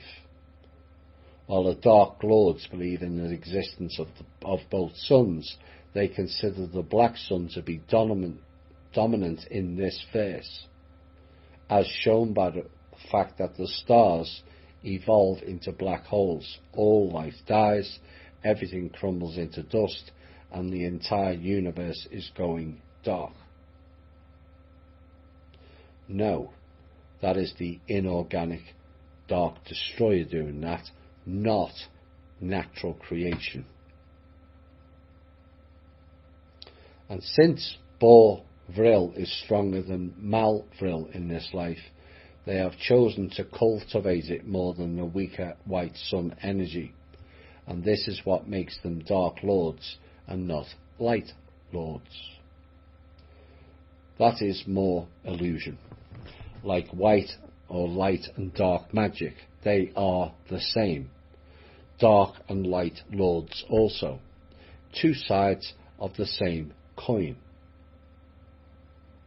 And for further evidence of that, it is interesting that they called the white sun Malvril, spoken of in religions. So having already established religions were all created by the dark forces, all of them, which is a pointer to further corruption, they then used the term mal, which is a negative and means bad. Like I said, it is the illusion, and it's two sides of the same coin.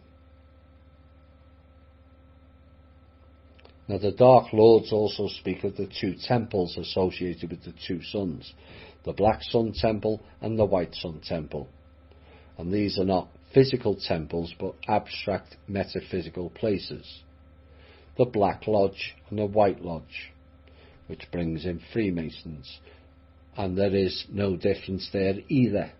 Black and White Lodge are the same coin again. It's just the illusion. And these were spoken of in theosophical and occult circles where the followers of the two suns are said to congregate. So they mix together because they're one and the same. It's just an illusion that white is light. White magic is great and dark magic isn't. No, they're both bad. All magic comes at a cost. All of it. Religions throughout history have recognized the reality of the two-sun duality, that there are two metaphysical poles which influence the human will and indeed all things. The Taoists call these poles yin and yang. The Zoroastrians name them Ahura Mazda, god of light, and Ahriman, god of darkness. But what this is describing is Rahu and Ketu. But both of them are dark.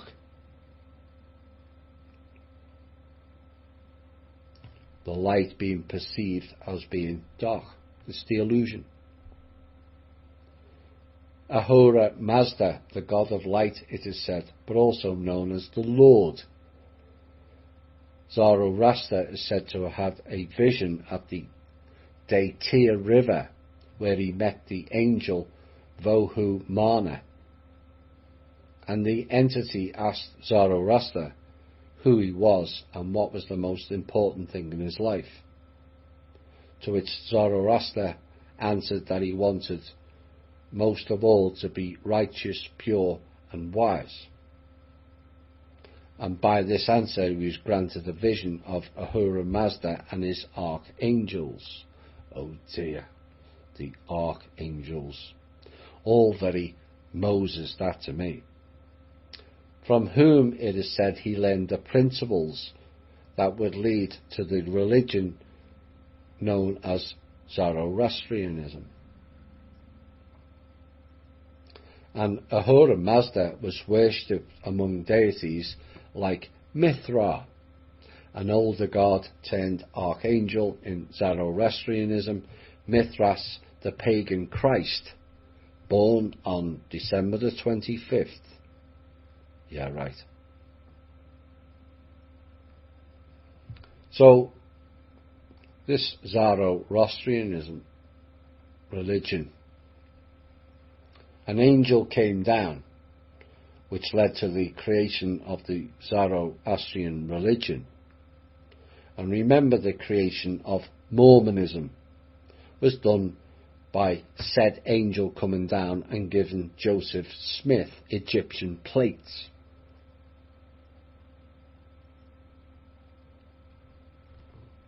It's the same thing. It's the same story. Thousands of years apart.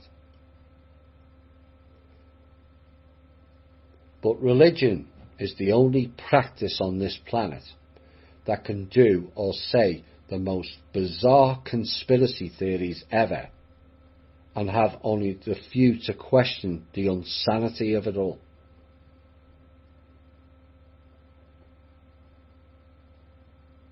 Does anyone ever ask why these so-called gods don't come down from the sky and create a new religion in this time epoch?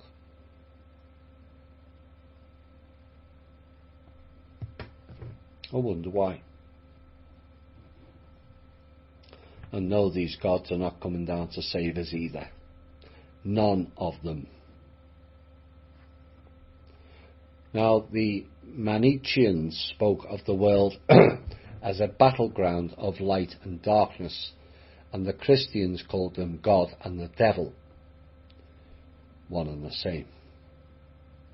Gnostics and Luciferians speak of the light bringer, the enemy of the dark demiurge who rules this world.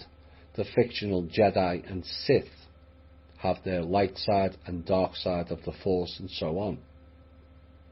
But the Dark Lords also hold on to an aeonic worldview, that there are metaphysical ages or aeons dominated by the Black Sun consciousness, and others ruled by the White Sun, which is exactly similar to the night of the Svarog and the day of the Svarog, said to be a period of 1,000 years, and the day of Svarog started in 1996, which is why dark forces poured in the gate in the Congo and war raged there, the reptilian dark forces. Now, since this was first put out, we have found out that the period of time of the Svarog is 1,008 years, not 1,000 years. And Kim and I worked this out between us. And the subsequent correction of that meant that the day of Svarog was the March spring solstice of 2020. What happened? What has happened globally since March the 21st? The dark came out. Why? Because they can't hide anymore. The light have pushed them out into the light. And so all this global chaos we're seeing now is their last resort. Because in the day of Svarog, in the night of Svarog, the dark can do whatever it likes. It cannot be stopped. It can be slowed down, but it can't be stopped. But in the day of Svarog, the dark will still play. But they have to hide. They have to use secrecy. But now, they're being pushed into the light so much that everyone can see. And that is the massive victory I've been talking about when I say we've won the hidden war heavily. This is the time they go underground and they plot. Now they're forced out into the public view. The point is, the dark are not content on sharing or balance of light and dark anything, and set about to invert the light. That which is presented as light, but is actually dark. And they believe the world is now entering a very dark black sun aeon, Borsum Odin. Well, they believe wrong. But they also believe this process can be influenced by human will. Thus, when Black Templars conduct rituals invoking the black sun and do other deeds, they are hastening the dawn of the black sun aeon. Now, it may have been black and white Templars or Freemasons at the beginning, but all relative to Freemasonry now is dark.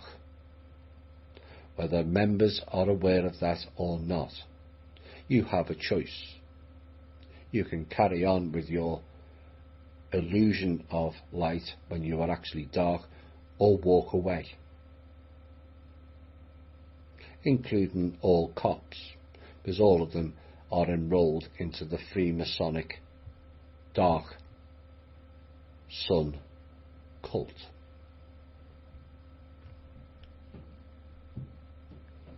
It should be noted that the Dark Lords favour the boar vril of the Black Sun. They do not deny the power of the Mal vril of the White Sun. They simply see the White Sun as a weaker, fleeting emanation within all-encompassing primordial darkness. But if it was so weaker as they suggest, why do and have they attacked it so often? Invert it, cheat, deceive and lie. Why would you do that to a supposed weaker opponent? And the answer is, the light is not weaker, but stronger. The path of the light is a more stronger and arduous path. Anyone can be dark. It is the easy path, the left-hand path, where the light shines at the top, but it's the false light.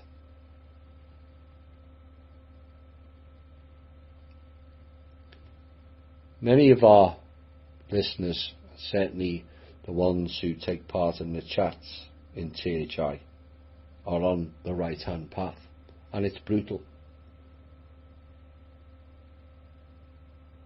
But never forget, you are on the right path. And you have to push on. And yes, it's arduous. But we're not here to take the easy path. That's their realm, not ours. As Lord Karsthor put it, the light that birthed this universe was a fleeting whim. The galaxies are growing dim. The darkness will forever more ascend. Thus the Dark Lords build temples to the superior power of the Black Sun. All temples are dark-based. And I mean all. And internalize its darkness within themselves. And this process is what they call endarkenment. Zamborigal. Next chapter, surviving White Sun regimes. So they speak of the light being weak in one sentence, then talk about surviving the light in another. It's almost as contradictory as religions and drakey cakes. Is it not? Contradicting my contradictions. Well, in every age there are outbreaks of white Sunnite fanaticism that threatens to suffocate the world in clouds of delusion, sickness, moralism and white light tyranny. We have seen the cults of monotheism, rationalism, democratism, communism, progressivism and other creeds attempt to impose their tyrannies of good upon societies for centuries. This is inverted diversion words at its finest. For it is they who created all those isms in the first place. Democrats, created by Nazis, created by Zionists, created by Black Sun and Black Sufis. Communism, same thing. Monotheism is about following the one God. Their God, not ours. It is conceivable, they say, that a new form of white sunnism could soon emerge that incorporates new technologies of propaganda and control to create Orwell's proverbial boot stamping on the human face forever, using words like propaganda, which is pro-pagan da,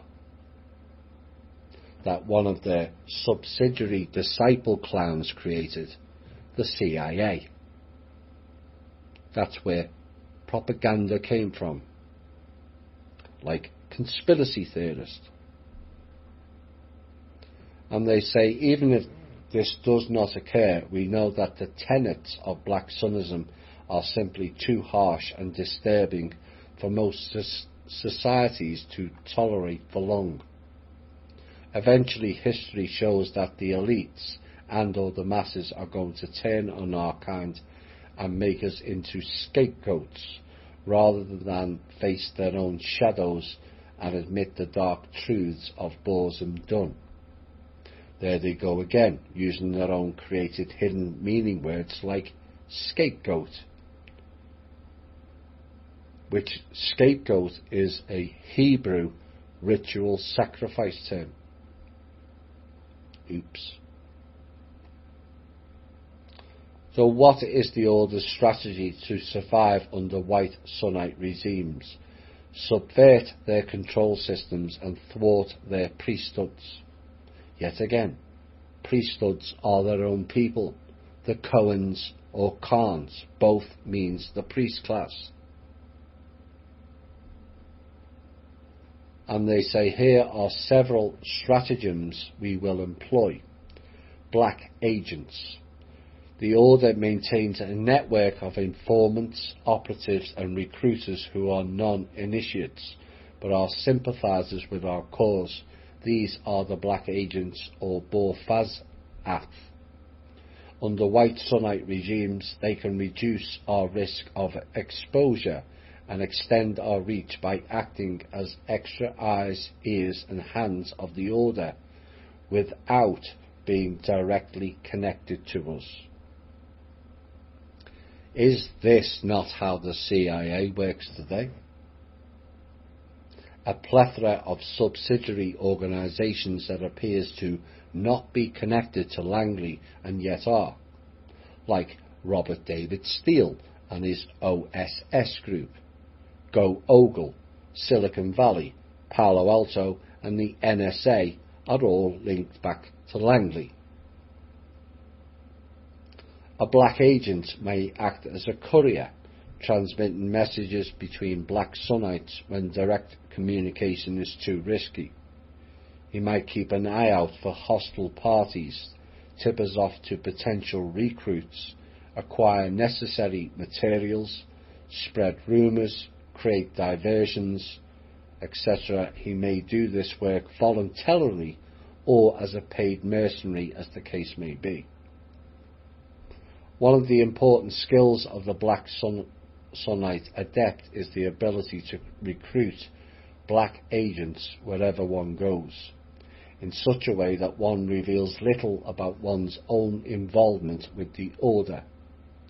The black Sunnite must learn to recognise individuals who are shadow-minded, disgruntled, corruptible, or otherwise inclined to Borzumic ways. He may appeal to whatever meme or ideology is most appropriate to the situation. For example, if the target shows signs of being an occultist, present yourself as a learned black magician. If he's inclined to criminality, adopt the persona of a powerful gangster. If he is politically extreme, make it known that you represent a radical political faction. Here again, the skills of persuasion and manipulation, along with espionage and security, are vital to the Black Sun initiate and are taught from the outset. So again, having presented themselves as stronger and we are weak, they sneak around us using stealth tactics and subversion, with secret handshakes and code words. Why would you go to those lengths if you are the supposed stronger group? Well, clearly you are not. because only the weak wish to control others, basically out of fear. Fear, as the dark know all too well, is a weakness to be played on. And if they are as strong as they say, why do they have a whole manifesto of how to disempower, corrupt or destroy people, as this next section shows? The New Age people will not like this section. We'll be back after the music break. Woe to you, O earth and sea, for the devil sends the beast with wrath, because he knows the time is short. Let him who hath understanding reckon the number of the beast, for it is a human number. Its number is 666. Right.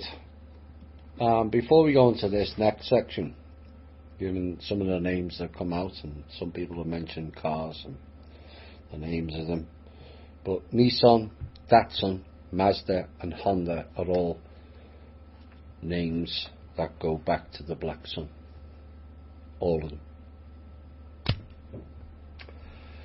This next section lays out their path to inner destruction, and it mirrors a lot of what I've said in previous shows, including some items that people didn't believe what I was saying. As the saying goes, oops. The path of inner destruction. Psychologically, the Black Sun path is largely a process of cutting away the conditioning and propaganda that accumulate in the minds of every civilized person from birth, of deconstructing the disempowering memes that are being implanted in your mind by a culture that has a different agenda from our own, of immunizing yourself against the lies of the white Sunnite society that would enslave your will and reduce you to a sleeper and a slave. There is their inverted words again, sleeper and slave. They're saying the white Sunnite creates that. Well, it's actually both. And we call this process the path of inner destruction. And here are the 6 tools the Dark Lords have found most useful on their own paths of inner destruction and made central to the Black Sunnite praxis. Now, before I go into this, because there's some may be questioning at this point, well, if there's no black, if the black and white Sunnite are 2 sides of the same coin, where do we go? Well, you're forgetting that's the duality. You are the triality, and you have to create your own.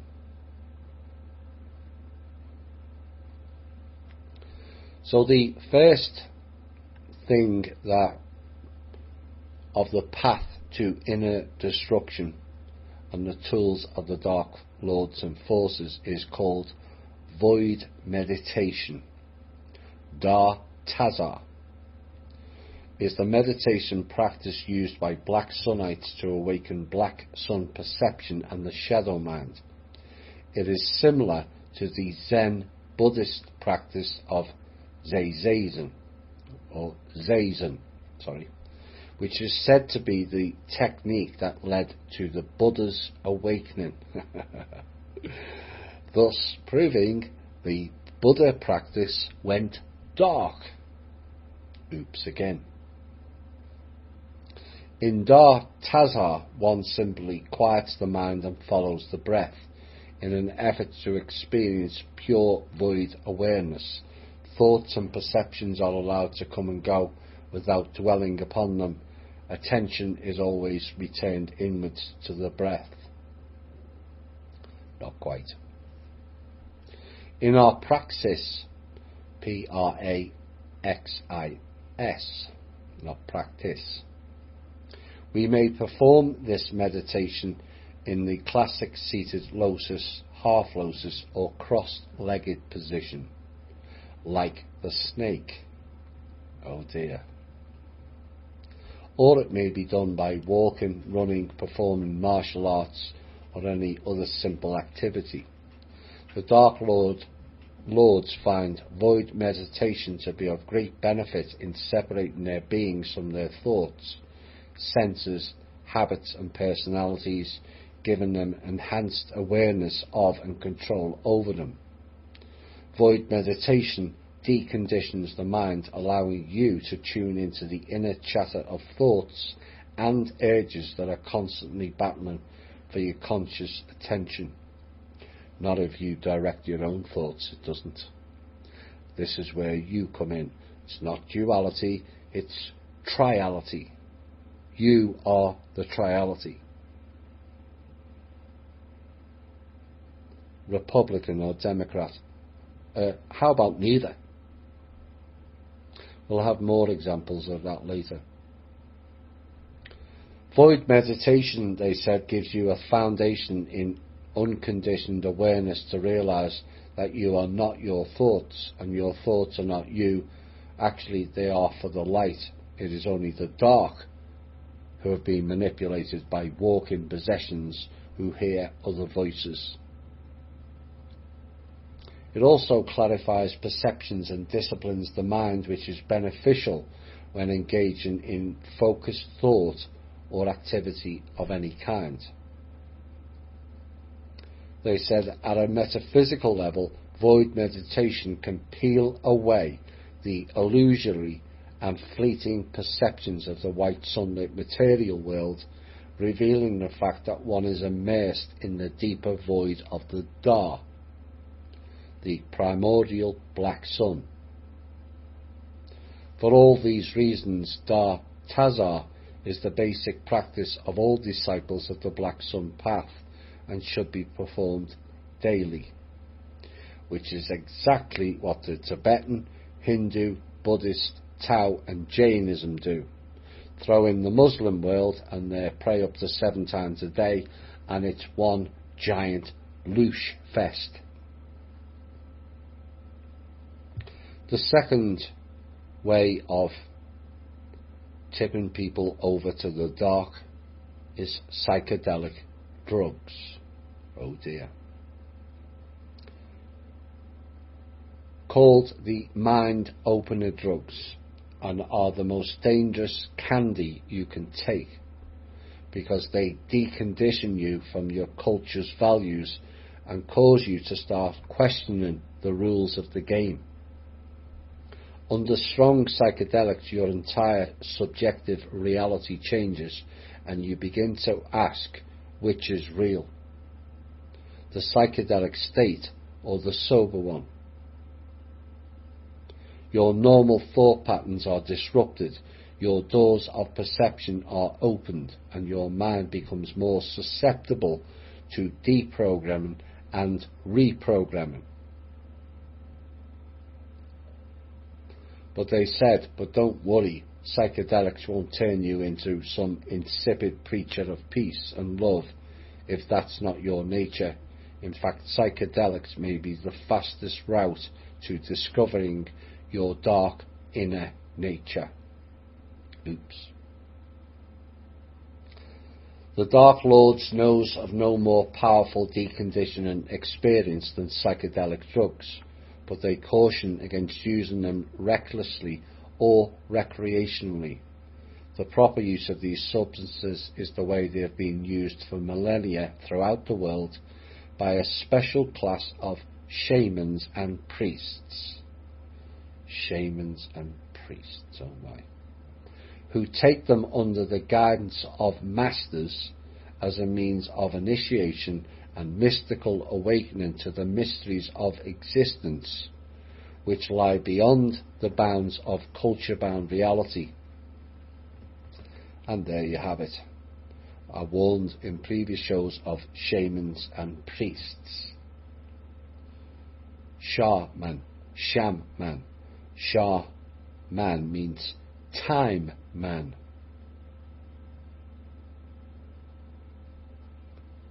Giving out dark enhancing drugs. Oh dear. And that was something else that was stated in our show, and some didn't like to hear it. Well, there is your evidence from the horse's mouth, as it were. They said, this is how we use them in our order. Disciples on the path to Dark Lordship may be expected to take psychedelics during special rituals as part of their initiation into the mysteries of the Black Sun and the Dark Universe. Still want to light up that spliff? Be my guest. I'm not here to stop you. But be aware of the consequences of it. And the same applies to peyote and ayahuasca. That's not enlightenment juice. That's endarkenment. Given to you by fake shamans. The third stage is nature immersion, a straightforward method of deconstructing your cultural programming and experiencing the raw power of the Dark Tao, is to step out of the world of human culture and immerse yourself in nature. In Bogal, this practice is called Zuma Gayadozat, nature immersion. Backpacking trips into the mountains are favoured by the Dark Lords, but longer stays are even more powerful if you have the necessary survival skills. Yes, the mountains where the dark reside in the underworld is why. That's why they tell you to get out into nature. Their nature, not ours. It's said in nature one becomes attuned to natural rhythms and energies which are difficult to convey to those who spend their entire lives in an artificial world of culture, jobs, laws, technology and mass media. When you find the domesticated ways of white Sunnite civilization sapping your power or deranging your mind, there is no better way to revitalize yourself than step into the wilderness and tap into the raw vril of billions of untamed beings engaged in the struggle for life and death. And perhaps with this piece it confirms my warnings surrounding grounding, you decide. This goes back to a show I did in February of 2018 where I asked, is Mother Earth corrupted? And it raised some ire. But this is what they're telling you it already is. Tap into the raw thrill of billions of untamed beings engaged in the struggle for life and death. They corrupted everything. And this is why when you are grounding, and we've changed the original, you must ground in balance. Otherwise you're grounding yourself out of balance. But before you ground, you must clear where you stand and get rid of the vril, life and death, dark energies. You can then set the intention, which some people forget they have, is wherever you walk, you are clearing the ground. Now, if we had a load of people doing that, there would be no need or need to clear the ground, would it not? It's all about setting the intention, you see. And then the subconscious will do it automatically because you have set the intention. So when people ask me, what can I do? There's one example. Use your own imagination for the rest of it. It must come from you, not me. Now, also to corrupt the ground, they had, in some cases, vril machines, corrupting the soil from below. A number of them were also removed. The fourth stage is memetics, and is the science of infectious ideas, symbols and behaviours called memes. When you plant a mind virus or thought bomb in someone's head that drives them mad or alters their behaviour, you are practicing memetics. Oh dear, the bloody cat memes again that are everywhere. You can't deny it. But one must also consider and question what the alt media entity known as Q says, who asks for memes, does he not? Or it. Which leads me to state one can never just blindly follow or trust the plan when no one knows what that plan is. And having seen several examples in this show alone, one has to ask the question, is this another of their two sides of the same coin game? Every Dark Lord is a memomancer who uses memes to transform himself, other people and entire societies. That's why they use the cat meme everywhere. It doesn't matter what you type in for a GIF in MeWe or Facebook, you will see pictures of cats. It's a mind virus program, and this is what I've been warning of. Because when you begin to think of your thoughts as infections which uses minds as carriers and have a life of their own, including a desire to grow and reproduce, you develop an objectivity towards them that is empowering. Combined with other tools of inner destruction discussed here, memetics becomes a tool for re-engineering your entire personality and also the personality of others. And one must note that memetics includes much of what is traditionally called magic, spelt with a CK, or sorcery, which are mostly techniques of psychological manipulation via memes. And perhaps now some people will understand why my favourite MeWe GIF will become a bit more popular after that piece. The next stage is called logic. Logic consists of the laws of thought. In Borgal we call it Kerzat Kum, thought law. Black Sunnites may be driven by irrationality, intuition, passion or a type of faith, but we must also acknowledge the tremendous power of logical thought. When you must think consciously, you should use logic to avoid false conclusions, make good decisions and think clearly. There is an expression, that which can be destroyed by the truth should be, and logic is the most powerful tool for destroying untruths. And this is a common technique used by all alt media agency-based personalities. They use a portion of the truth and then surround it with bullshittery, using logic and mind-melding tactics. The blade of logic cuts through much of the cruft of subjective existence, it is said, and gets one closer to the dark truths about nature of reality that no Borsmuck being can afford to deny. But logic is based on assumption. An assumption is neither fact nor truth.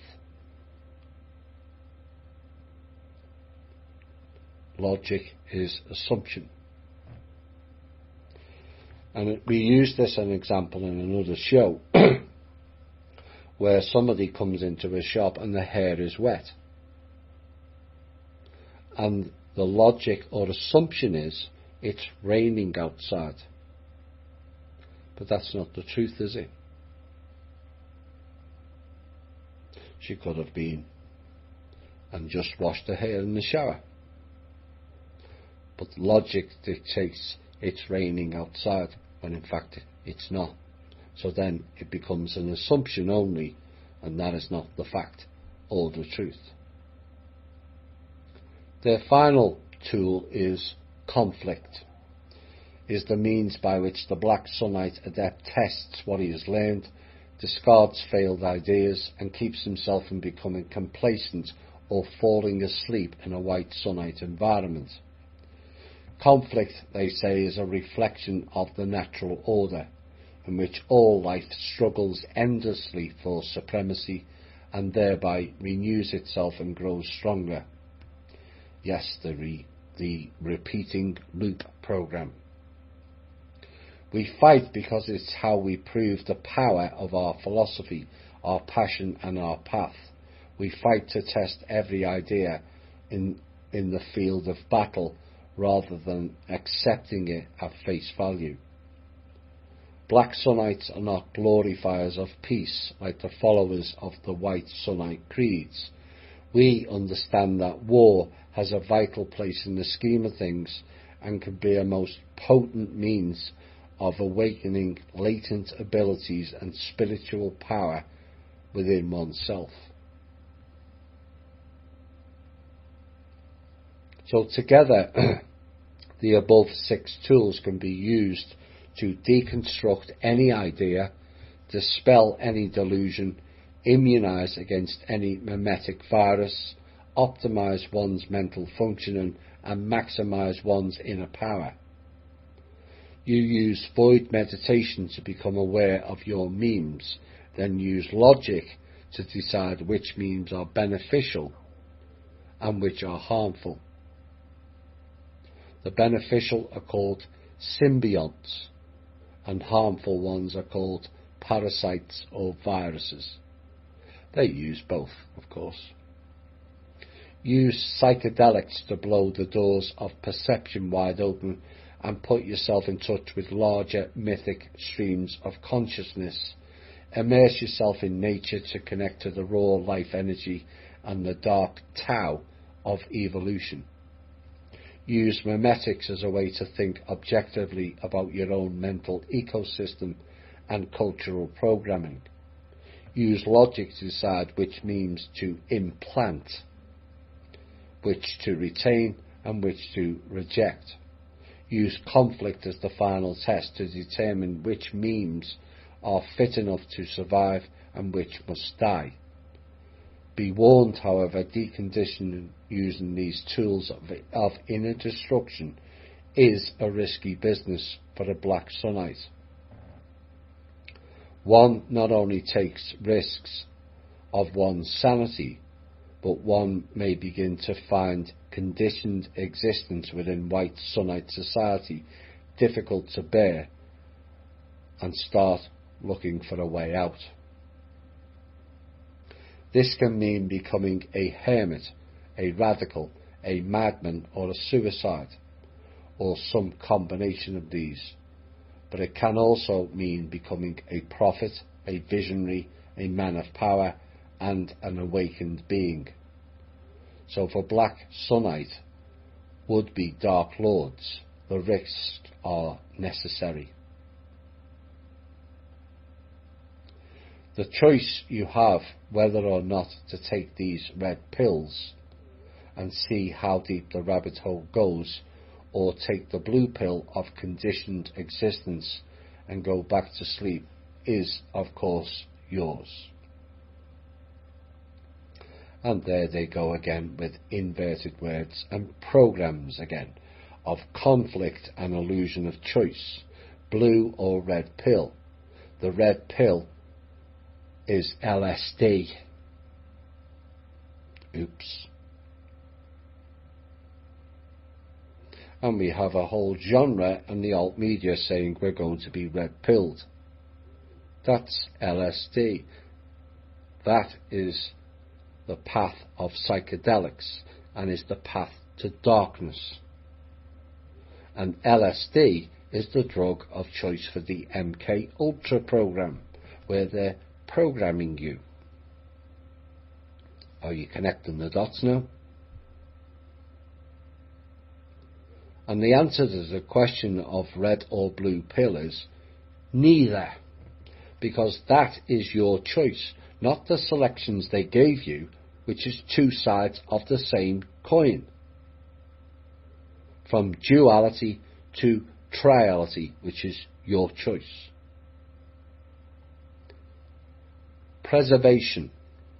The first task of the Order under a White Sunnite regime is to ensure its continuity. This means continuing to recruit initiates, train acolytes and appoint Black Knights, Shadow Lords and Black Emperors. It means the Shadow Council will continue to meet and make decrees, even if there are only a few members in a given era. It means adding to the Order's lore and passing it down next in the chain of transmission. It means teaching initiates the Black Tongue and speaking it amongst ourselves. For those who are new to THI, for those that don't know, the Order they speak of are those who are in the wheel, within the wheel, within the wheel, within the wheel of the control system document. Their numbers are now nil.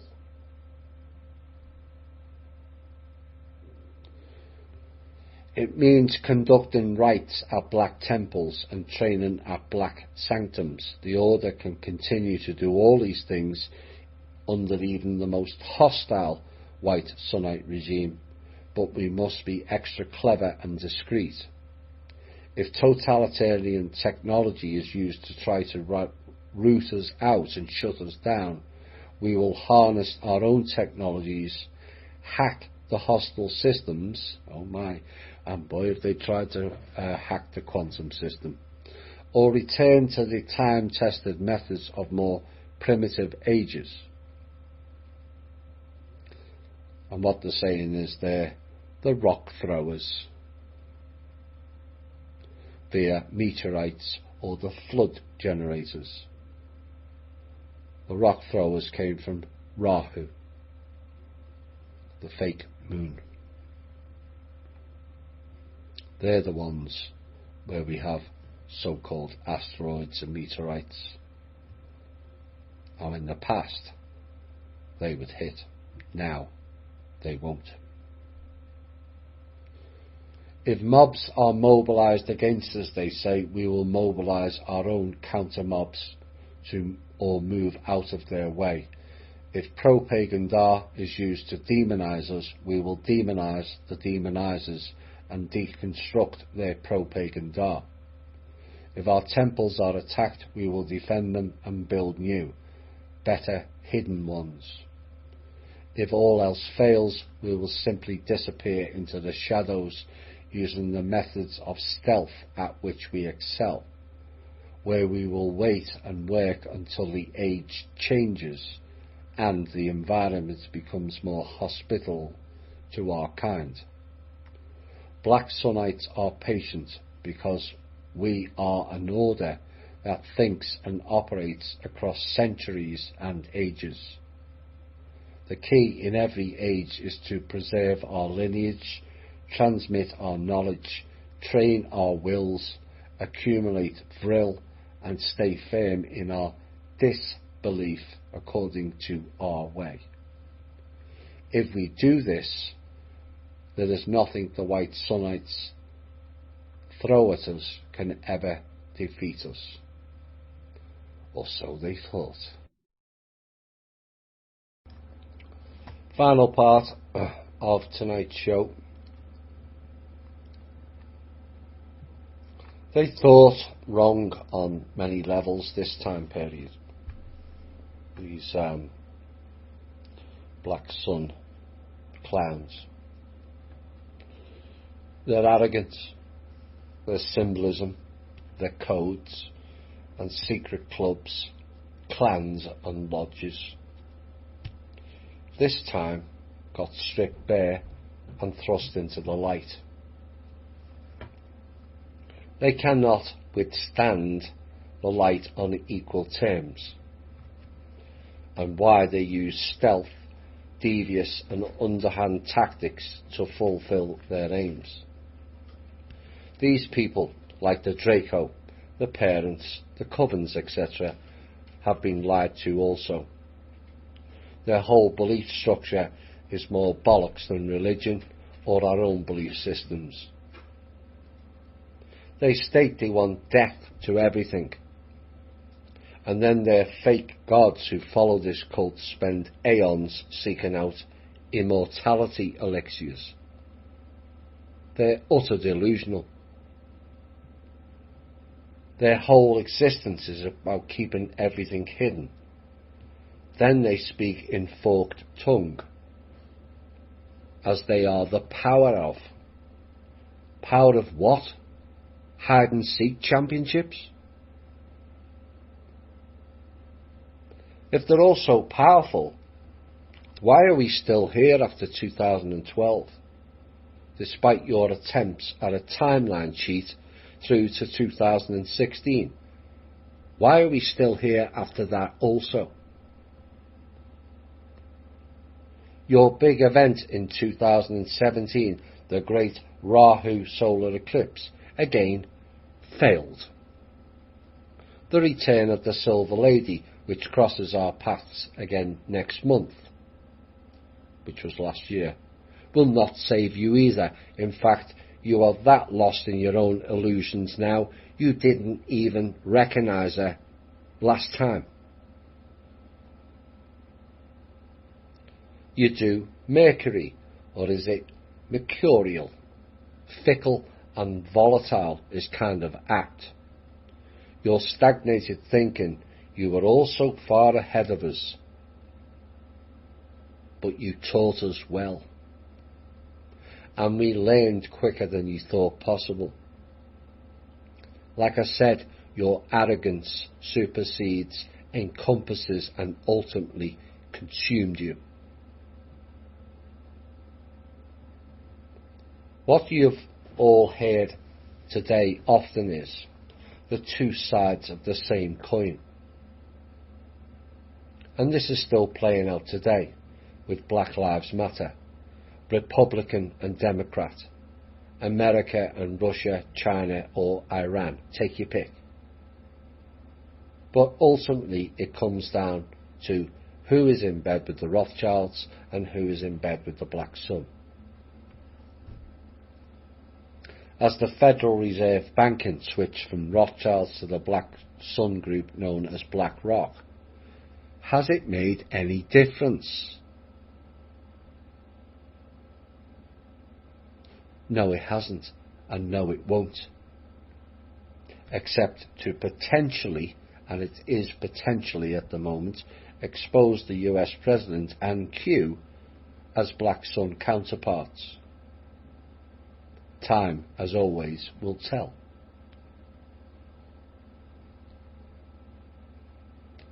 Your dark cult that infected and inverted everything was signified in your hidden agenda song in the lyrics. Black hole sun, won't you come and wash away the rain? No, we came and washed away your reign, spelt R-E-I-G-N.